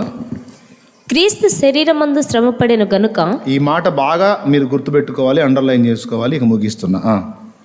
మీరును అట్టి మనస్సును ఆయుధముగా ధరించుకునుడి. అద్దుకో, ఏ మనస్సును ఆయుధంగా ధరించుకోమన్నాడు?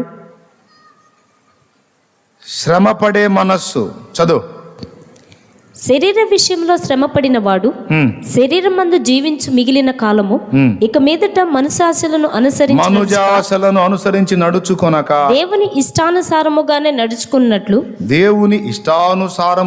నడుచుకొనున్నట్లు పాపముతో జోలి ఇక నేమియూ లేక ఉండును. అబ్బాబా, ఎప్పుడొచ్చిద్దయా మంచి రోజు? పాపంతో ఇక ఏ జోలి లేకుండా ఉండాలి అంటే ఏం జరగాలి అంటే పైన చెబుతున్నాడు, శరీరం ముందు శ్రమ పడాలన్నాడు. మళ్ళీ ఒక్కసారి అదే వచ్చిందని జాగ్రత్తగా చదవండి, మీకు అర్థమైంది అక్కడ దాగి ఉన్న రహస్యం. చదువు. క్రీస్తు శరీరమందు శ్రమపడిన గనుక మీరును అట్టి మనస్సును ఆయుధముగా ధరించుకునుడి. దాన్ని పక్కన పెట్టి ఇక తర్వాత 2వ వచనం చదువు. శరీర విషయంలో శ్రమపడిన వాడు శరీరమందు జీవించు మిగిలిన కాలము ఇక మీదట మనుషాశలను అనుసరించి నడుచుకొనక దేవుని ఇష్టానుసారముగానే నడుచుకున్నట్లు పాపముతో జోలి ఇక నేమియూ లేక ఉండును. ఇప్పుడు నేను 2 ముక్కలు చూపిస్తాను, అదే చదవండి. 2వ వచనం, శరీర విషయములో శ్రమపడినవాడు అనండి అందరూ. శరీర విషయములో శ్రమపడినవాడు. పుట్టినోట్లో ఏముంది? విషయములో అన్న కాడ 2 అంకేసి కింద పుట్టినోట్లో శరీరమందు అన్నాడు. ఇప్పుడు చూడండి, శరీరమందు శ్రమపడినవాడు. చెప్పండి అందరూ, మళ్ళీ చెప్పు. శరీరమందు శ్రమపడినవాడు పాపముతో జోలి ఇక నేమియూ లేక ఉండును. పాపముతో జోలి ఇక నేమియూ లేక ఉండును. ఆ తర్వాత దేవుని ఇష్టానుసారముగానే నడుచుకొనును. సో పాపము నుండి విడుదల పొందాలి, దేవుని ఇష్టానుసారంగా మనం నడవాలి అంటే, ఈ 2 జరగాలి అంటే శరీరమందు శ్రమపడుట తప్పనిసరి అట. ఎంతమందికి అర్థమైందో? దేవునికి స్తోత్రం కలుగును గాక. అందుకే పౌలు అన్నాడు, 1 కొరింథీ పత్రిక 9వ అధ్యాయము 28వ వచనమా చూడు తొందరగా. అనేకులకు ప్రకటించిన పిమ్మట గాలిని కొట్టినట్లు నేను పోట్లాడుట లేదు గాని. 29 చూడు. 27 28 27లోనే ఉందా? అదే చదవాలి, నాకు కావాల్సింది అదే. గాలిని కొట్టినట్టు నేను పోట్లాడుట లేదు గాని, ఒకవేళ ఇతరులకు ప్రకటించిన తరువాత నేనే భ్రష్టుడనైపోదునేమో అని నా శరీరమును నలుగుగొట్టి దానిని లోపరుచుకొనుచున్నాను. భ్రష్టత్వాన్ని తప్పించుకోవాలంటే, పాపపు ఊబిలను తప్పించుకోవాలంటే శరీరం నలగక తప్పదండి. శరీరం శ్రమ పొందక తప్పదు. ఇప్పుడు చెప్పండి, మీరు పరిపూర్ణలు ఎంతమంది కావాలనుకుంటున్నారు? పాపాన్ని విసర్జించి పరిపూర్ణత ఎంతమంది పొందాలనుకుంటున్నారో చేతులు ఎత్తండి. నేను 2 చేతులు ఎత్తున్నాను, నాకు కావాలి. రైట్. ఆత్మీయ జీవితంలో పడతాలు లెగుస్తే కాదు, స్థిరంగా నిలిచి ఉండాలని ఎంతమంది కోరుకుంటున్నారు? స్థిరంగా. రైట్. 2, ఆత్మీయ జీవితంలో బలంగా ఉండాలని ఎంతమంది కోరుకుంటున్నారు? 2 చేతులు. అట్లయితే ఈ 3 కావాలంటే మరి శరీరం మందు శ్రమ పడక తప్పదు. ఈ కారణాన్ని బట్టి దేవుడు కొన్ని శరీర సంబంధమైన శ్రమలు అనుమతిస్తుంటే నువ్వేమో నా బేణం తీస్తున్నావు. అన్నా నాకు అది, నాకు ఇది, నా కోసం ప్రార్థన చేయండి, నాకు అట్ట చేయండి, నాకు ఇట్ట చేయండి. ఆయన ఏమంటాడు? అయ్యా తీసేయి ప్రభా, అది తీసేయి ప్రభా అని నేను అన్నాను అనుకో, తీసేస్తా కానిరా. మరి పరిపూర్ణత కావాలంటుంది, ఆత్మీయ జీవితంలో స్థిరత్వం కావాలంటుంది, బలం కావాలంటుంది. మరి ఇవన్నీ కావాలంటే మరి ఆ శరీరం కొద్దిగా నలగాలరా.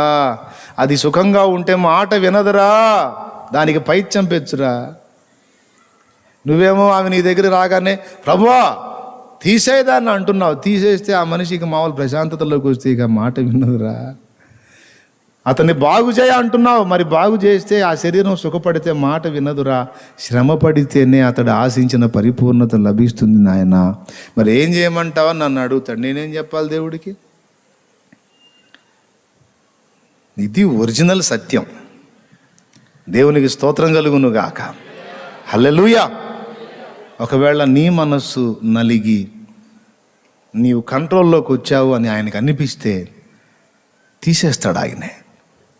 చాలు బేటా, నేను అనుకున్న మెట్టు నీలోకి వచ్చేసింది, నేను అనుకున్న పర్సనాలిటీ నీలో డెవలప్ అయిపోయింది కనుక ఇంకా నీకు ఈ నలుగుడు అవసరం లేదు, ఇదిగో ఇప్పుడు నేను స్వస్థపరుస్తున్నానని అప్పుడు తీసేస్తాడు.